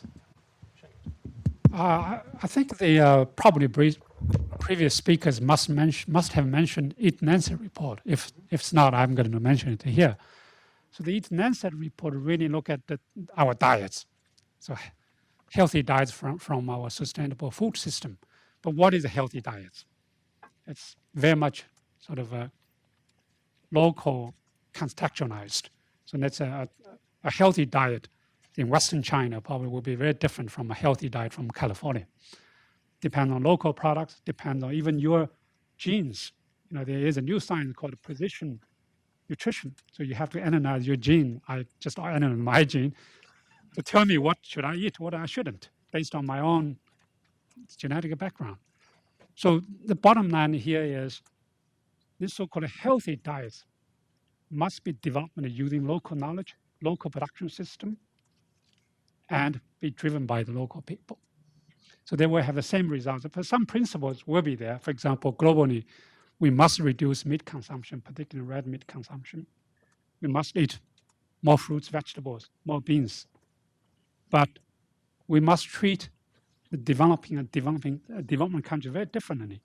For many Africans, many South Asians, they still need to eat more meat, access to micronutrients, whether it's iron, zinc, or many other things that we still don't know. Actually, we do not understand quite a bit. So that's on then on sustainability side, what you eat not only matters to your health, yet it also matters to the world, to the planet. That's probably the major thrust of this report. And in many cases, actually, it's not trade-off, synergies. So in many cases, I don't say in all the cases, in many cases, the nutritious, healthy foods actually are sustainable foods. And we needed to look at the synergies and avoid some of the trade-offs. Now, just coming back on deforestation, I think that has to be, I mean, okay, it seems to me sometimes there's maybe a trade-off between increasing the yield and also the deforestation, right? If I understand correctly. So if the farmers or if the technology can push the high yields, then probably the private investors will go to the forestry area. I mean, that's some of the arguments I heard. But recently, IPRI did a modeling work in, I think, Malaysia or Indonesia, look at the palm oil. How increased palm oil will affect deforestation or even afforestation and beyond. So it's not that straightforward. It really depends on policy, technologies, knowledge, and so on. So in some cases, increase the yield of the palm oil actually protects forestry. In other cases, it's not. So policy regulation and even the private sector incentives will have to be there. But it seems to me, particularly in Indonesia and Malaysia, the traditional palm oil yield is only about 3, maybe to 4 tons per hectare, but the potential is 8. You can easily double that. I mean, now obviously you have to protect the forestry areas, invest more, increasing the yield of the palm oils. Well, this is just one example. In many cases, like beans, maize, rice, in many developing countries. My final point is counterfactual. Now, for the last 40 years, if we had not increased the rice yield, wheat yield, or maize yield, how much land we would have to have? I just threw this question to you. Thank you. Okay, first I want to welcome those first 2 questions about the diverse diets and backyard gardens. My own garden is just going great guns this year with record-breaking rainfall in DC. I mean, it's just astonishing. But I want to say that there is emerging evidence about how keeping forests nearby agricultural fields can actually protect the yields and productivity from the extreme heat events that are going to become more frequent and severe. So one reason to keep forests nearby. But another reason is nutritional reasons, because there is evidence from around the world about how people get micronutrients from forest foods and like bushmeat, in Central Africa. So there's definitely a nexus between the forest foods things that tends to get left out of these discussions that define agricultural land and forest land as 2 separate things and forget that forests also produce foods. Then I wanted to respond to the question directed to me about the jurisdictional approach. And of course, you're absolutely right. In different countries, the authorities apportioned across levels from federal to state or to local are going to differ. And so this approach, makes sense in different ways in different countries. But I do know that in the Amazonian states in Peru, the governors of those jurisdictions have been very active participants, for example, in the Governor's Climate and Forest Task Force, and have expressed interest in how can they market the commodities produced in their states, to the international community as being sustainable. So I think there is a value proposition even in countries that have, more centralized control over land at the federal level. Yeah, I guess maybe the one thing I would add, and more to your question, is so we think about in the report, I guess, and at a larger scale, we think about what comes off of those farms as food. So we look at it from a food lens and how do we get enough calories and so on and so forth. To the farmer, that's not food. That's money, right? They're doing it not, a cocoa farmer is not eating cocoa for breakfast, right? In many cases, they've actually never even had chocolate. But so for them, it's an economic driver. And so I think having sort of that perspective of, so if that's an economic activity to them, they've still got to eat, right? So they've got to get food somehow. And that either means they're using the revenue from their farming activity to go buy food, or in addition to having a cash crop, they are growing food that they're eating, and sort of thinking through the dynamics of that is important. And so, one thing, at least on the Mars side, that we've done with a number of other partners is something called the African Orphan Crop Consortium, I think is what the second C is for, which is sequencing the genome of 101, frankly, non-commercial traditional African crops to put that into the We had a power outage. Here we go. Try this one. little brown note. To put that into the public domain to make it easier for people to continue to try and develop and breed and improve the productivity of what are not cash crops, but what are subsistence or food crops, or at least they're more local cash crops. Excellent. I'm going to take just two quick more questions right here and right over there. Here and there. Right there and then over there. Hi, thanks. My name is Mia Overall. I work as a sustainability consultant based in New York. My question is for Kevin. Look, I'm a huge fan of the work that you've done on land and taking the science-based targets approach and applying it to land and natural resources at Mars. And I'm wondering, what has the response been? You go back to the office and you're surrounded by business-minded people. What has the response been at your company? Have you been able to take these, targets and different land management techniques and make them profitable so that the company sees this as a real force for growth? Or, in a policy environment like this, of course, there's a lot of praise, right? But what I'm really getting at is the incentives, right? Like, are you like a lone cowboy back in your company?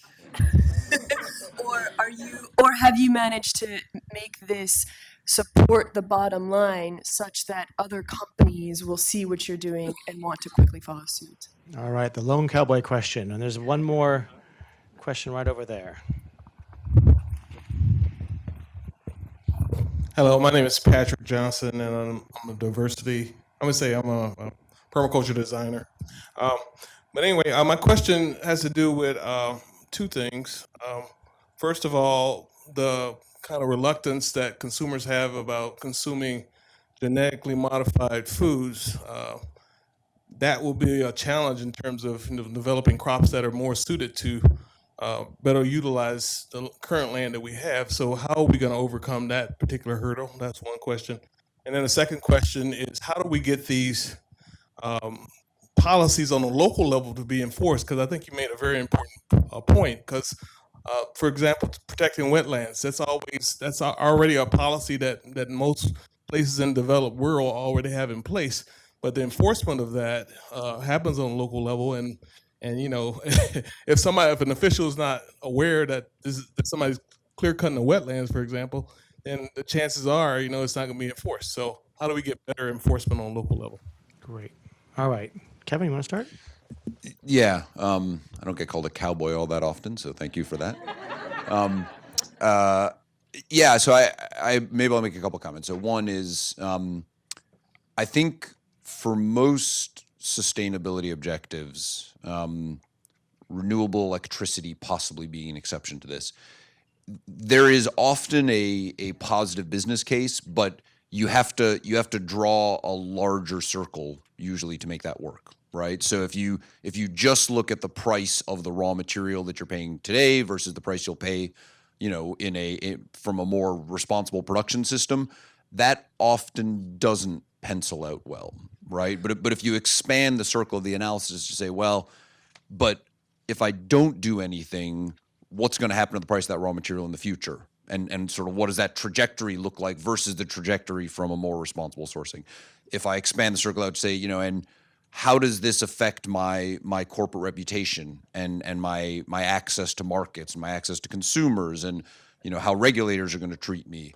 How is this going to affect my ability to recruit talent into the business? And so you have to sort of start drawing a little bit of a bigger circle to make the business case positive, which, maybe some people would say, well, that's cheating, but, that happens, right? I mean, we do that on all kinds of things, right? So,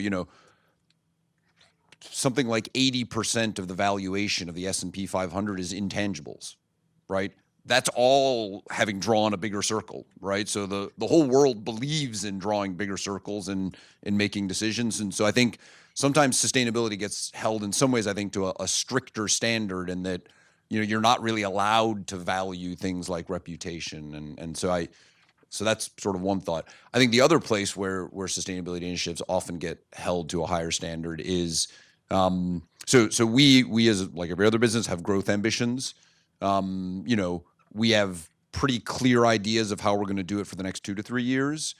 You know, and then there's sort of a curve that carries out into the future. But, you know, no one in our business knows how we're going to deliver the growth numbers that we expect to land in the year 2037.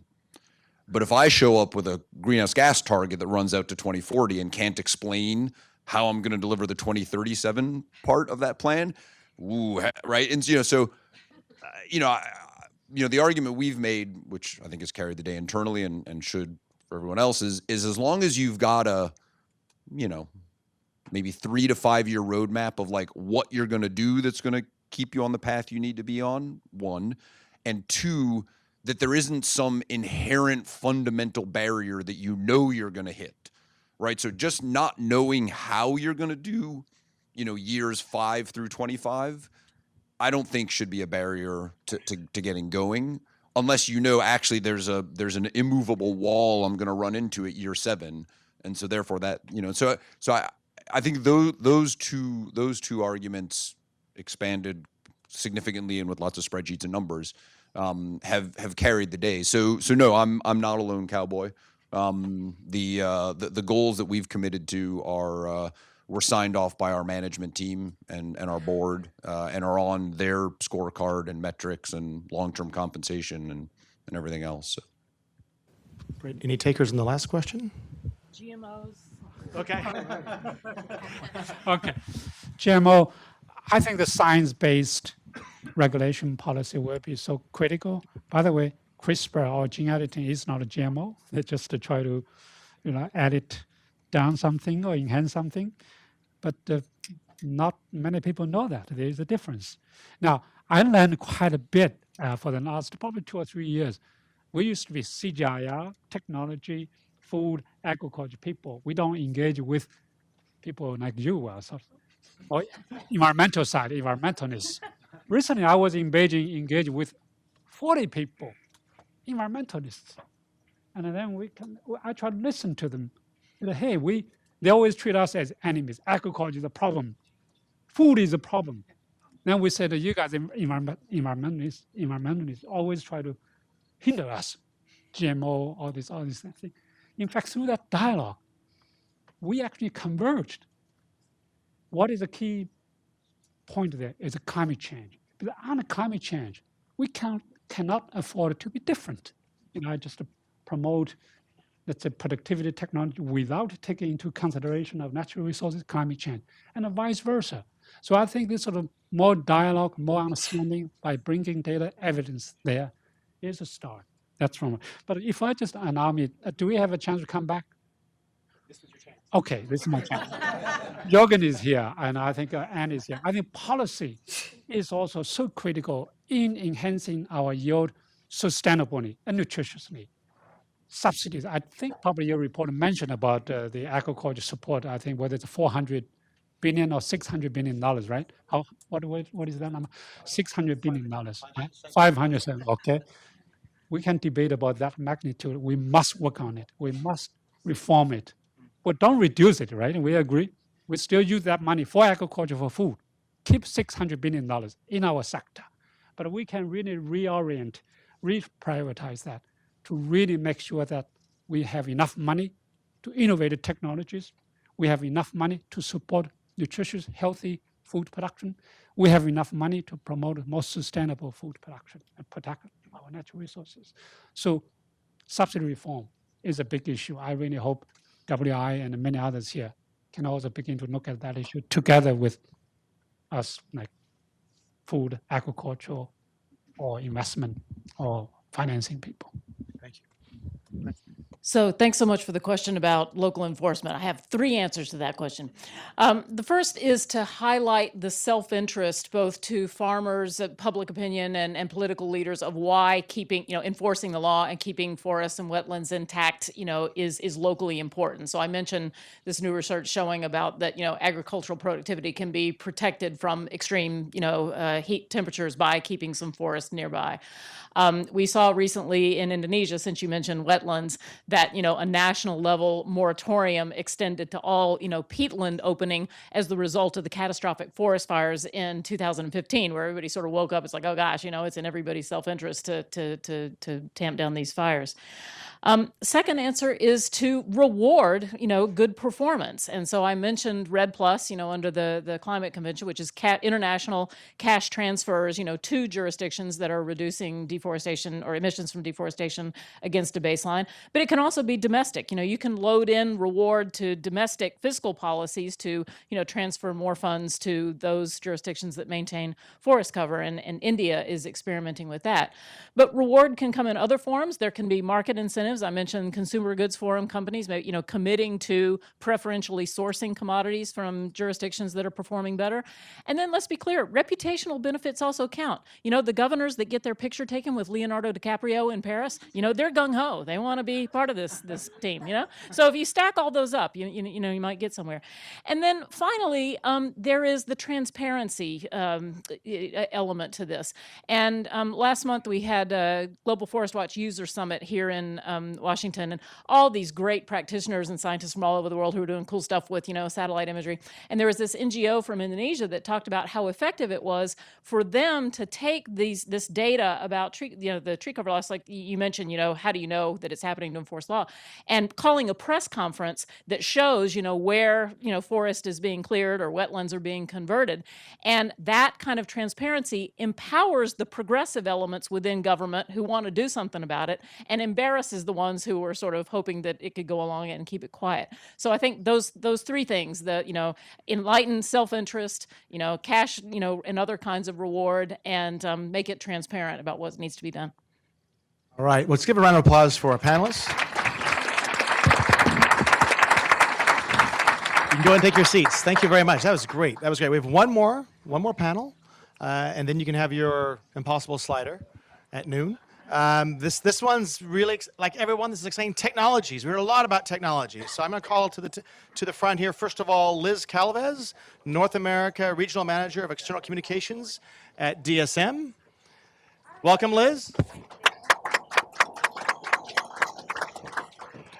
Secondly, calling up Andreas Pachalski, Senior Scientist, the Global Agronomic Advisory and R&D at Eurochem. Welcome. Finally, we're going to call Tim back up to the stage here, lead author of the World Resources Report and a research scholar at Princeton University. Welcome, Tim. You know the rules. You got 5 minutes. The theme here is on technologies to help us get to a sustainable food future. I'm going to start here with you, Liz. DSM. How many of you are familiar with DSM? So you might need to explain DSM. DSM is at the forefront of inventing technologies that actually can contribute to a sustainable food future. Technologies like methane from cows, as well as fish feed. So I'd love to hear you talk about these technologies, the why and the what and the how of it. So Liz, over to you. Thanks so much, Craig. Appreciate it. So as an introduction, DSM is a global science-based company active in nutrition, health, and sustainable living. We are over 20,000 employees strong, and we are very proud to be a purpose-led, performance-driven organization. So what does it mean to be purpose-led, performance-driven? Well, it means that we aim to solve the world's greatest problems. And we do this by using our experience and our know-how in science and technology in order to develop new innovations and bring them to market with our partners. And so one of the biggest challenges that is out there right now as a global megatrend is being able to nourish the world's population in a sustainable way. And DSM is very active in this space. So as part of this, growth in the population, we will also see a growth in the demand for nutritious foods. And one of those areas will likely be actually animal proteins, and specifically dairy and beef from cows. And so as that demand rises, the concern is, what is the impact of those methane emissions from cows?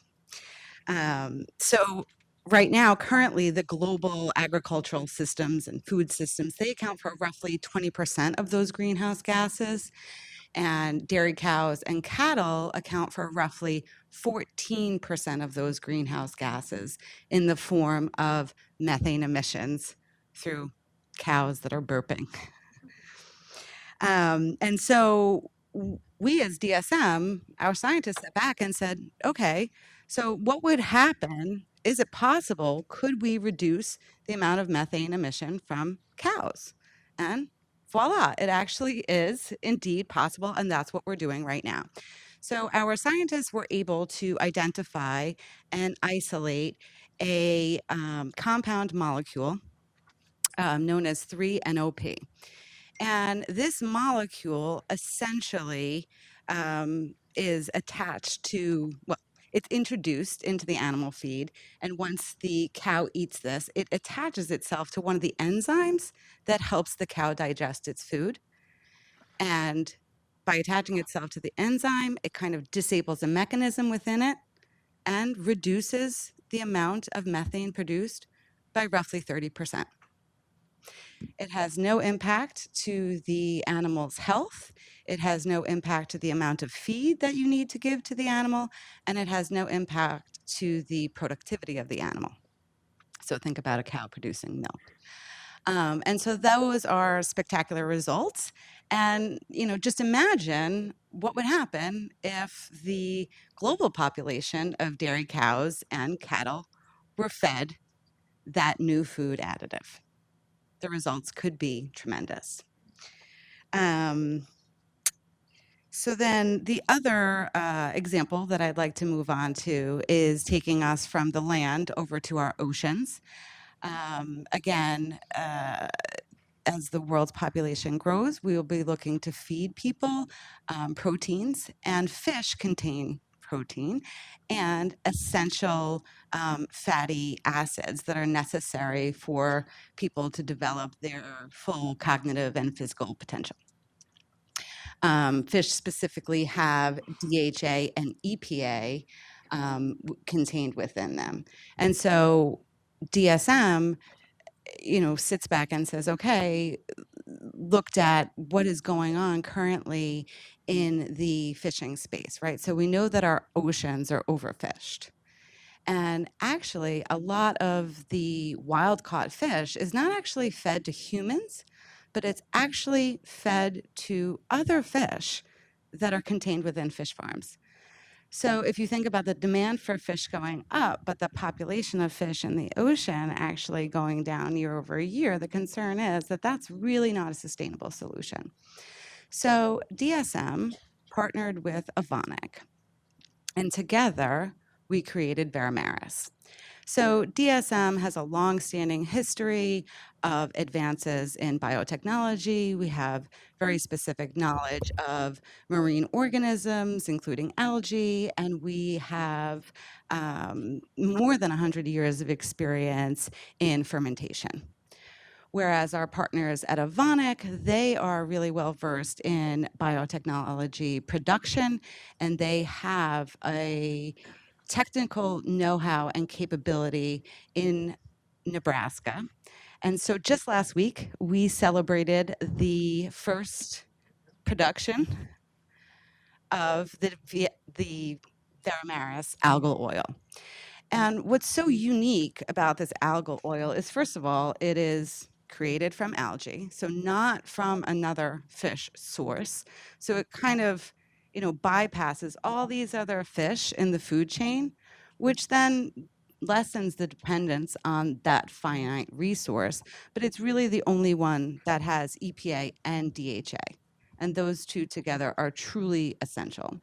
I think the other thing that's really fascinating about that site there in Blair, Nebraska, is that it is a zero waste facility. So the byproducts from this production actually have application in other areas. So we can use the biogas, and we can also use some of the other byproducts for animal feed.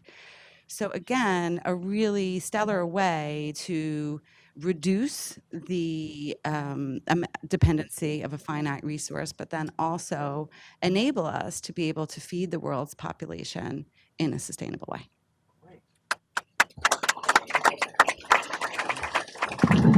Blair, Nebraska. That's my hometown, actually. So, Andreas, your company also has been working on some technologies that could play a role in helping to feed the planet sustainably. This time, focusing on this fertilizer question, right? I believe that Tim talked about in his. Would love to hear about it. So, the floor is yours. Okay, thank you very much for inviting me here. It's an honor and a pleasure, and I hope I can ask many of your questions and give you a clear picture about our kind of products we have. And we are one of the bigger global producers, a young company, Eurocam, based in Europe and Switzerland. And we belong to the major EEF producers. Well, what is EEF? It is enhanced efficiency fertilizers. So why do we need to have enhanced efficiency fertilizers? Because nitrogen, which is a major nutrient, is a slippery thing. It really just slips through everywhere, and it's hard also for the crop to grasp it. And there are different N forms which are more stable in soil than other N forms. So what is nitrogen suffering from? It's easily transformed to substances which are harmful to environment, for example, N2O or ammonia emissions. It can be translocated, it can be washed down to the water bodies, to the groundwater, to surface bodies, for example, in form of nitrate. So the issue with nitrogen is we have to put it in a way to the soil and to the crop that it really gets to the crop. And so the EEF technology means to control these translocation and transformation processes. So how can it be done?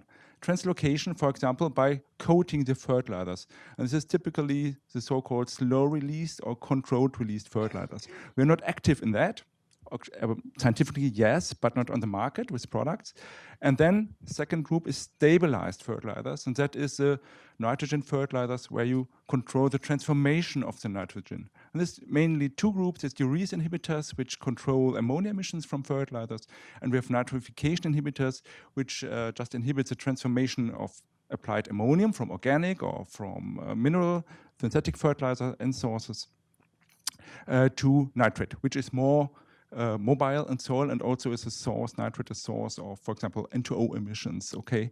So this kind of product family already exists for about for several decades, but of course in the past it was only, there was cost question also, but also of the stability of the different compounds on the base fertilizers. So it's really a chemical thing, so you cannot just place any compound or any product, any coating on any fertilizer. The problem is very often it's not stable and doesn't deliver the effect we would like to have. So the new thing is that we just have developed on the way, just on the path of launching a new compound. The name is DMPSA. And this compound is now stable on almost any fertilizer you can treat with, on any organic source, on any synthetic end source. And this is a big breakthrough from our perspective that it makes now this technology available to all kinds of fertilizers. And just to give you a picture, for example, what can you gain from this? Typically, from stabilized fertilizers, you get a yield gain by about 5 to 10%. Also, nitrogen use efficiency increased by 10%. And this, of course, based also on the reduction of the losses that occur. For example, from ammonia emissions with urease inhibitors, recent meta studies showed the reduction is about 60 to 70%. From nitrification inhibitors, you can expect leaching loss reduction by about 40%, and also of N2O emissions by about 40 to 50%. Of course, this depends on the different compounds. They behave differently, and that's also one of the obstacles we have. There's no transparency. At this moment, it's more or less binary. Just use any nitrification inhibitor or any urease inhibitor which give you the effect. But actually, this is not true. These different compounds have different efficacies. And so what would be needed just to support this product, that we have a clear, let's say, even level field, let's say, to compare these different compounds also. And for example, a good example is neem oil in India. Has anybody of you heard about this, neem oil? So any urea has to be treated with neem oil in India as a nitrification and urease inhibitor. And actually, it's a biological compound. So it sounds nice, but it's also used in organic farming and it's an insecticide. but it has only very low efficiencies, and they have a compulsory treatment of urea with neem oil, and this really blocks the market for any other effective compounds in this market. That's one of the reasons. And now the market share of this kind of fertilizer is about 5% globally, and eventually you don't know. The major market for this is the US. Why? Here you have a very high share of urease inhibitors, of all the urea applied here to farming. And just the farmers really embrace it, and they know it's really highly efficient, and they can reduce emissions and also increase the yields. And that's also our perspective for these products, that they really, if they get the real support from scientific communities and the real training of farmers, how the benefits are delivered from these products, they really pay themselves. And for our understanding, it's really a technology which can have a very fast take up in the future, because the farmers don't need to have any additional spraying or spreading technology to apply this. Thank you, Andreas. Tim, just round things off. We've heard about a few technologies here. Some thoughts on a few other technologies that we talk about in the report. Okay, well, I'm going to talk about maybe how to make these things happen. But first, I failed at the end of my talk to highlight one of those pictures that you saw, which was Patrice Dumas, who is with CIRAD and who was the principal modeler here. And he's a brilliant man, a modest man. I want to recognize him because this report would not have been possible without years of his effort. So the question is, how do you make this innovation happen? So I'm going to give you 4 ideas. One is obviously more research and development, public research funding. And as a tangible example, we need these chemical nitrification inhibitors that Andreas has talked about, and he's being very modest. This is the first new inhibitor in 30 years to come on the market, and it's very, very exciting. However, there is a brilliant scientist, Guntur Subbarao, who's an Indian scientist at GIRCAS, who 15 years ago figured out that actually a variety of Brachiaria actually exudes its own inhibitor in its roots. And since then, he's built a small group, which, as I said, gets about $1 million a year in total research money to solve one of the world's great problems. And they have found that there is traits of that in rice, wheat, and corn. And now this tiny group of scientists with a tiny budget is basically trying to breed this into these crops. And the end solution to solving our nitrogen problem involves things like that, will also involve chemical inhibitors, may involve some other enhanced efficiencies. So public research funding is critical. And the point is this pathetic amount of money going to help solve one of this incredibly promising, pursue this promising solution to a huge problem. The second is the D in R&D. So there are things we know how to do and promote, but it takes planning. I mean, if you were Apple Computer and said your job is to reduce emissions from rice globally, the first thing you do is you go out and assess where you could do that.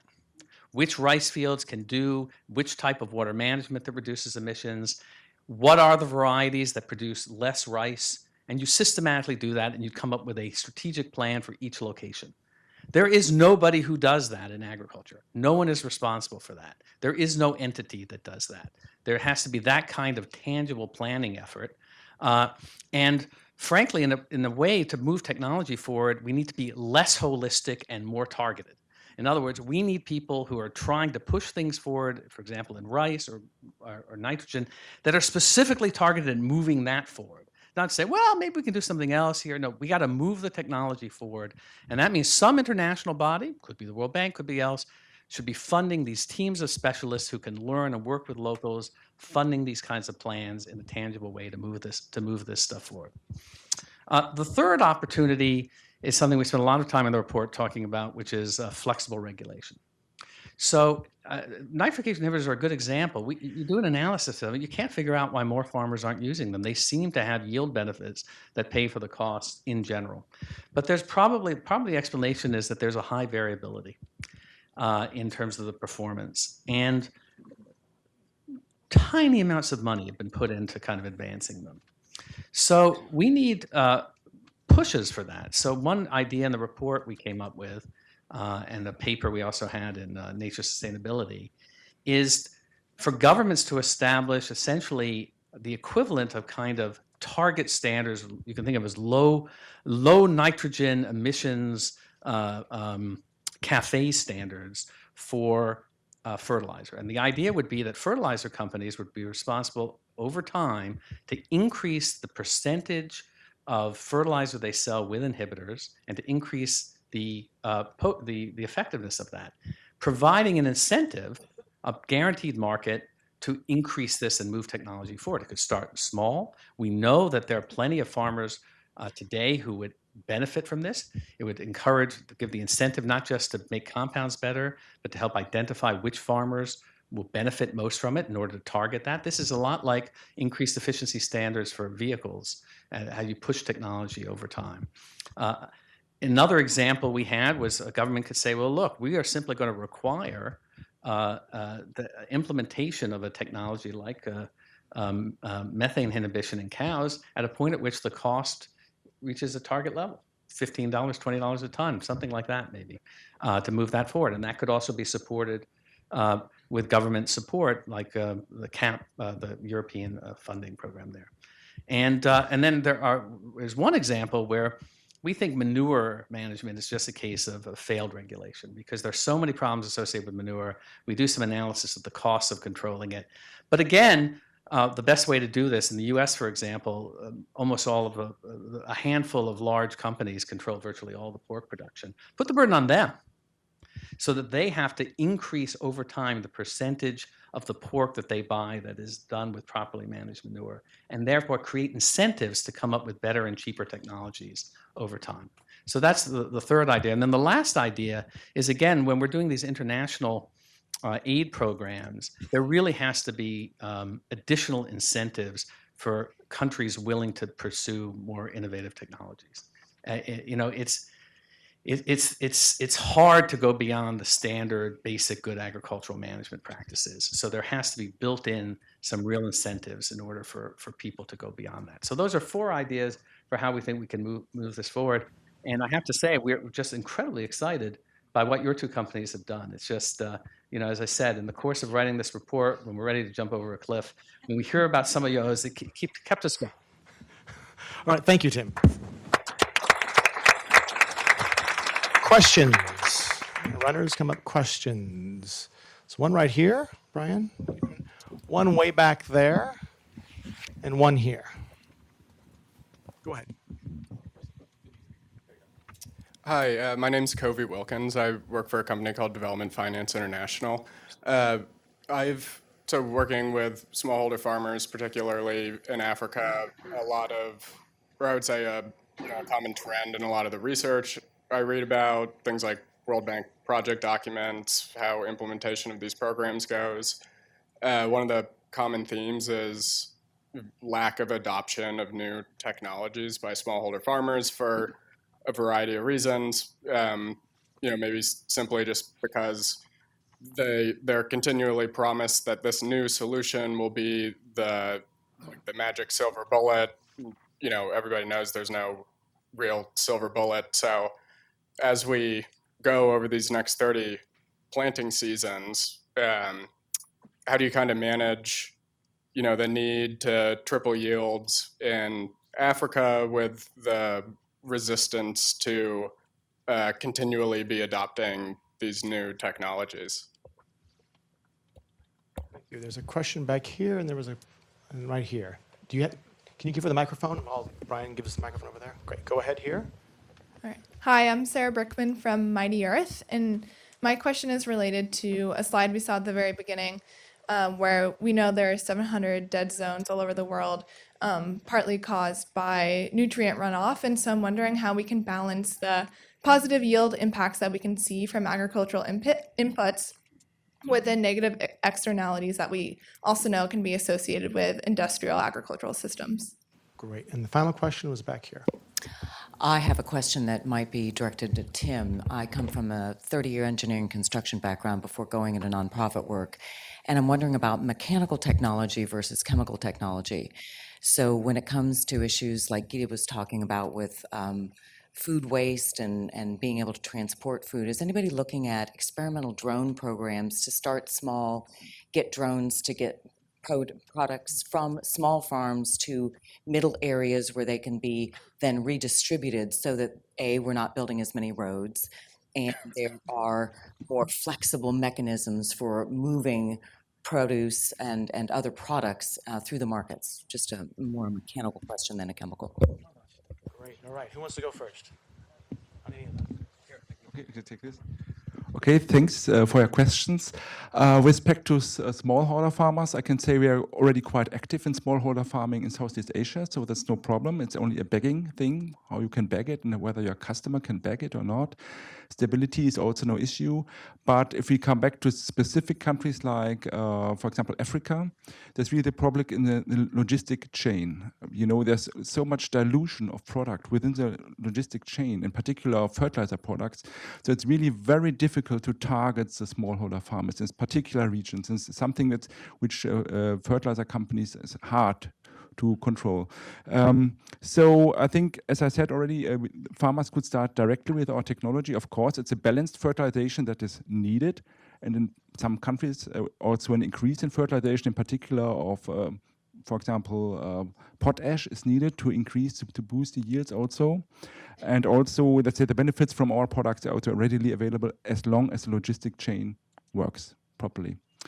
And to your question, of course, I think I mentioned already that we, in particular, our product shall deliver a specific contribution to control nutrient runoff.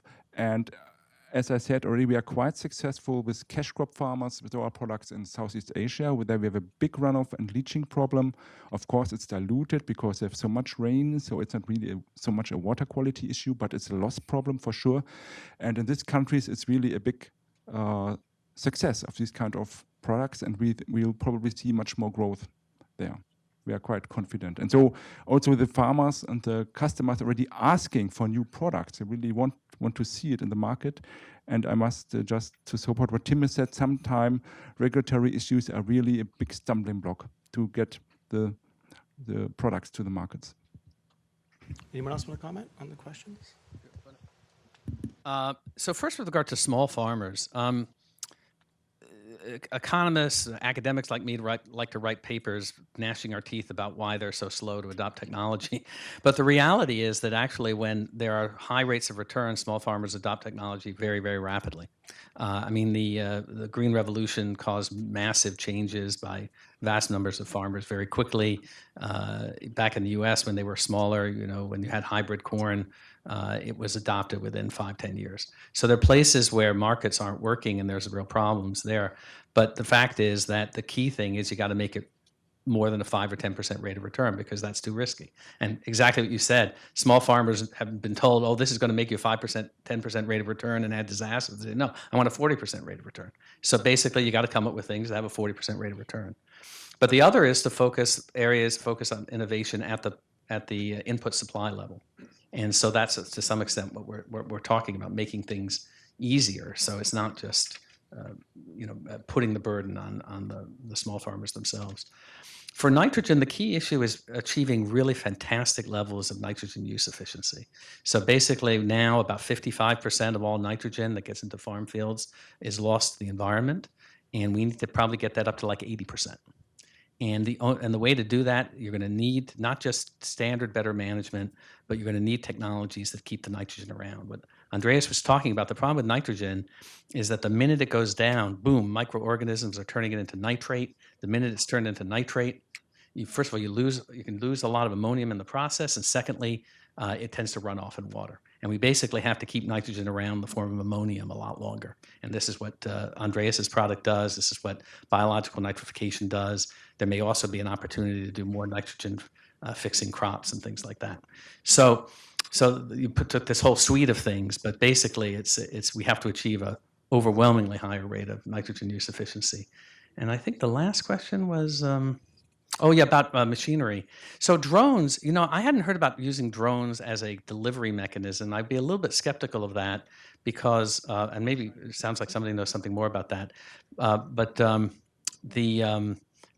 because it's just agricultural products are bulky. But there is a huge movement toward using drones to deliver targeted pesticides or whatever within fields, as well as to assess what's going on.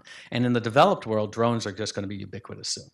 So drones, I think, do have a role to play. I'm not really worried about the advance of technology in developed countries. I mean, it is moving at a rapid scale. It's getting that into developing countries, plus innovation for greenhouse gas mitigation. I'm going to get the last question here to Jürgen, or comment. Thank you. I'm Jürgen with the World Bank. If you allow me 2 brief comments on what was discussed. You get 2. Yeah.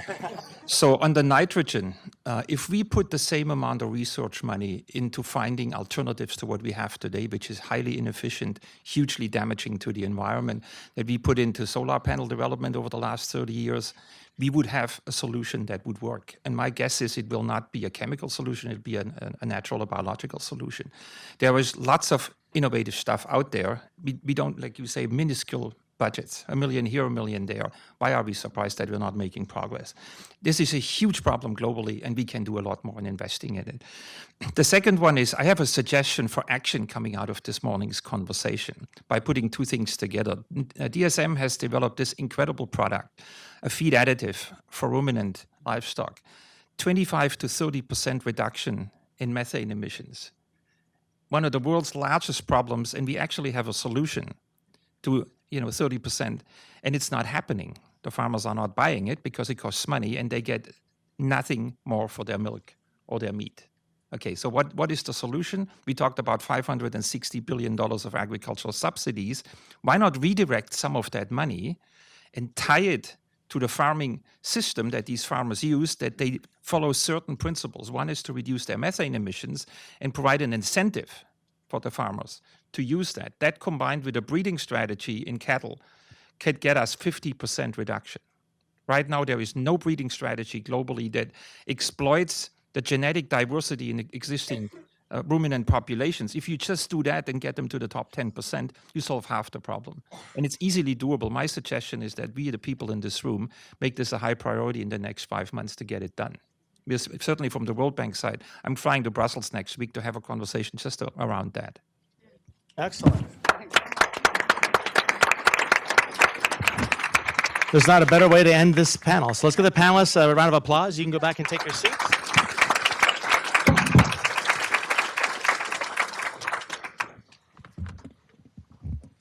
And there we go. There's the just don't drink it. You can't drink it, right, Liz? So we've come here to the end, last couple minutes here of our session. First, I want to thank you all for being here. I just want to echo what Jürgen was saying. He used the word "we," right? The people in the room. I recognize a lot of faces here.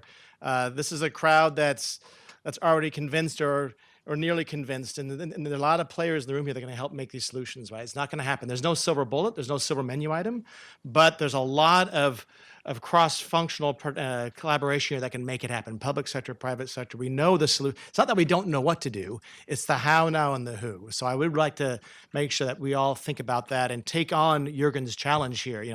And as Laura said, we have 30 planting seasons, right? The clock's ticking, right? And so Jürgen's called for the next 5 months means, we're really going to get one on 5 months. So, fortunately, a lot of conversation about how we feel like we're the neglected child, this issue, food and land use systems, when it comes to global issues and climate change, et cetera. I think it's starting to change. I think, we launched the synthesis report in December.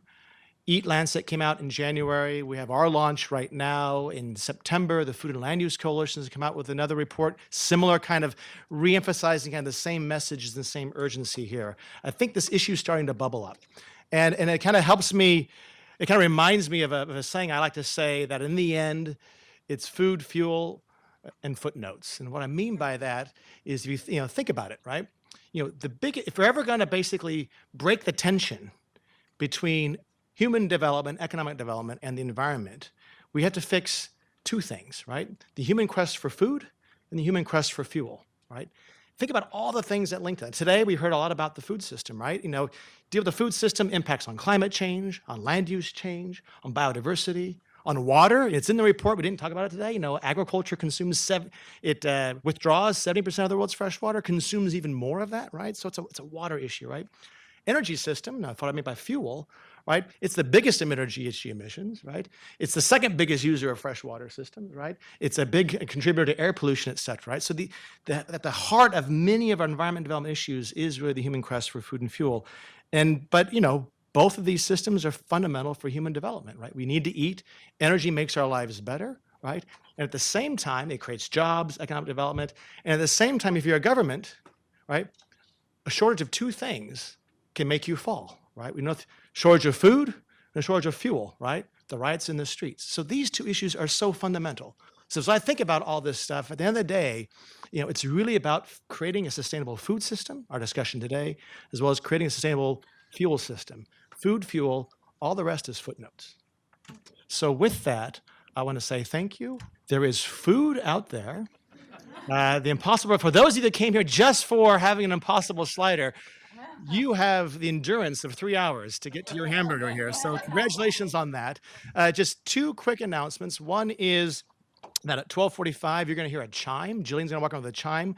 For those that you want to get into the details on food law, on how to reduce your office food waste, we're going to have a little session at 12:45 on the office food waste challenge. At Deborah, we've been able to actually reduce our in-office food waste by 75%. You'll learn how and what you can do as an office. At the same time, we're going to have a session, a preview of something called Aqueduct Food. It's our online monitoring system and data system that's a nexus of water as well as crops. We worked on it with IFPRI and a few others. You get a kind of preview of that system again at 12:45. And finally, in the spirit of sustainability, utensils as well as the plastic cups are all compostable. So thank you very much. We're all part of the solution here. So I'm looking forward to you all taking a role in it. Thank you very much.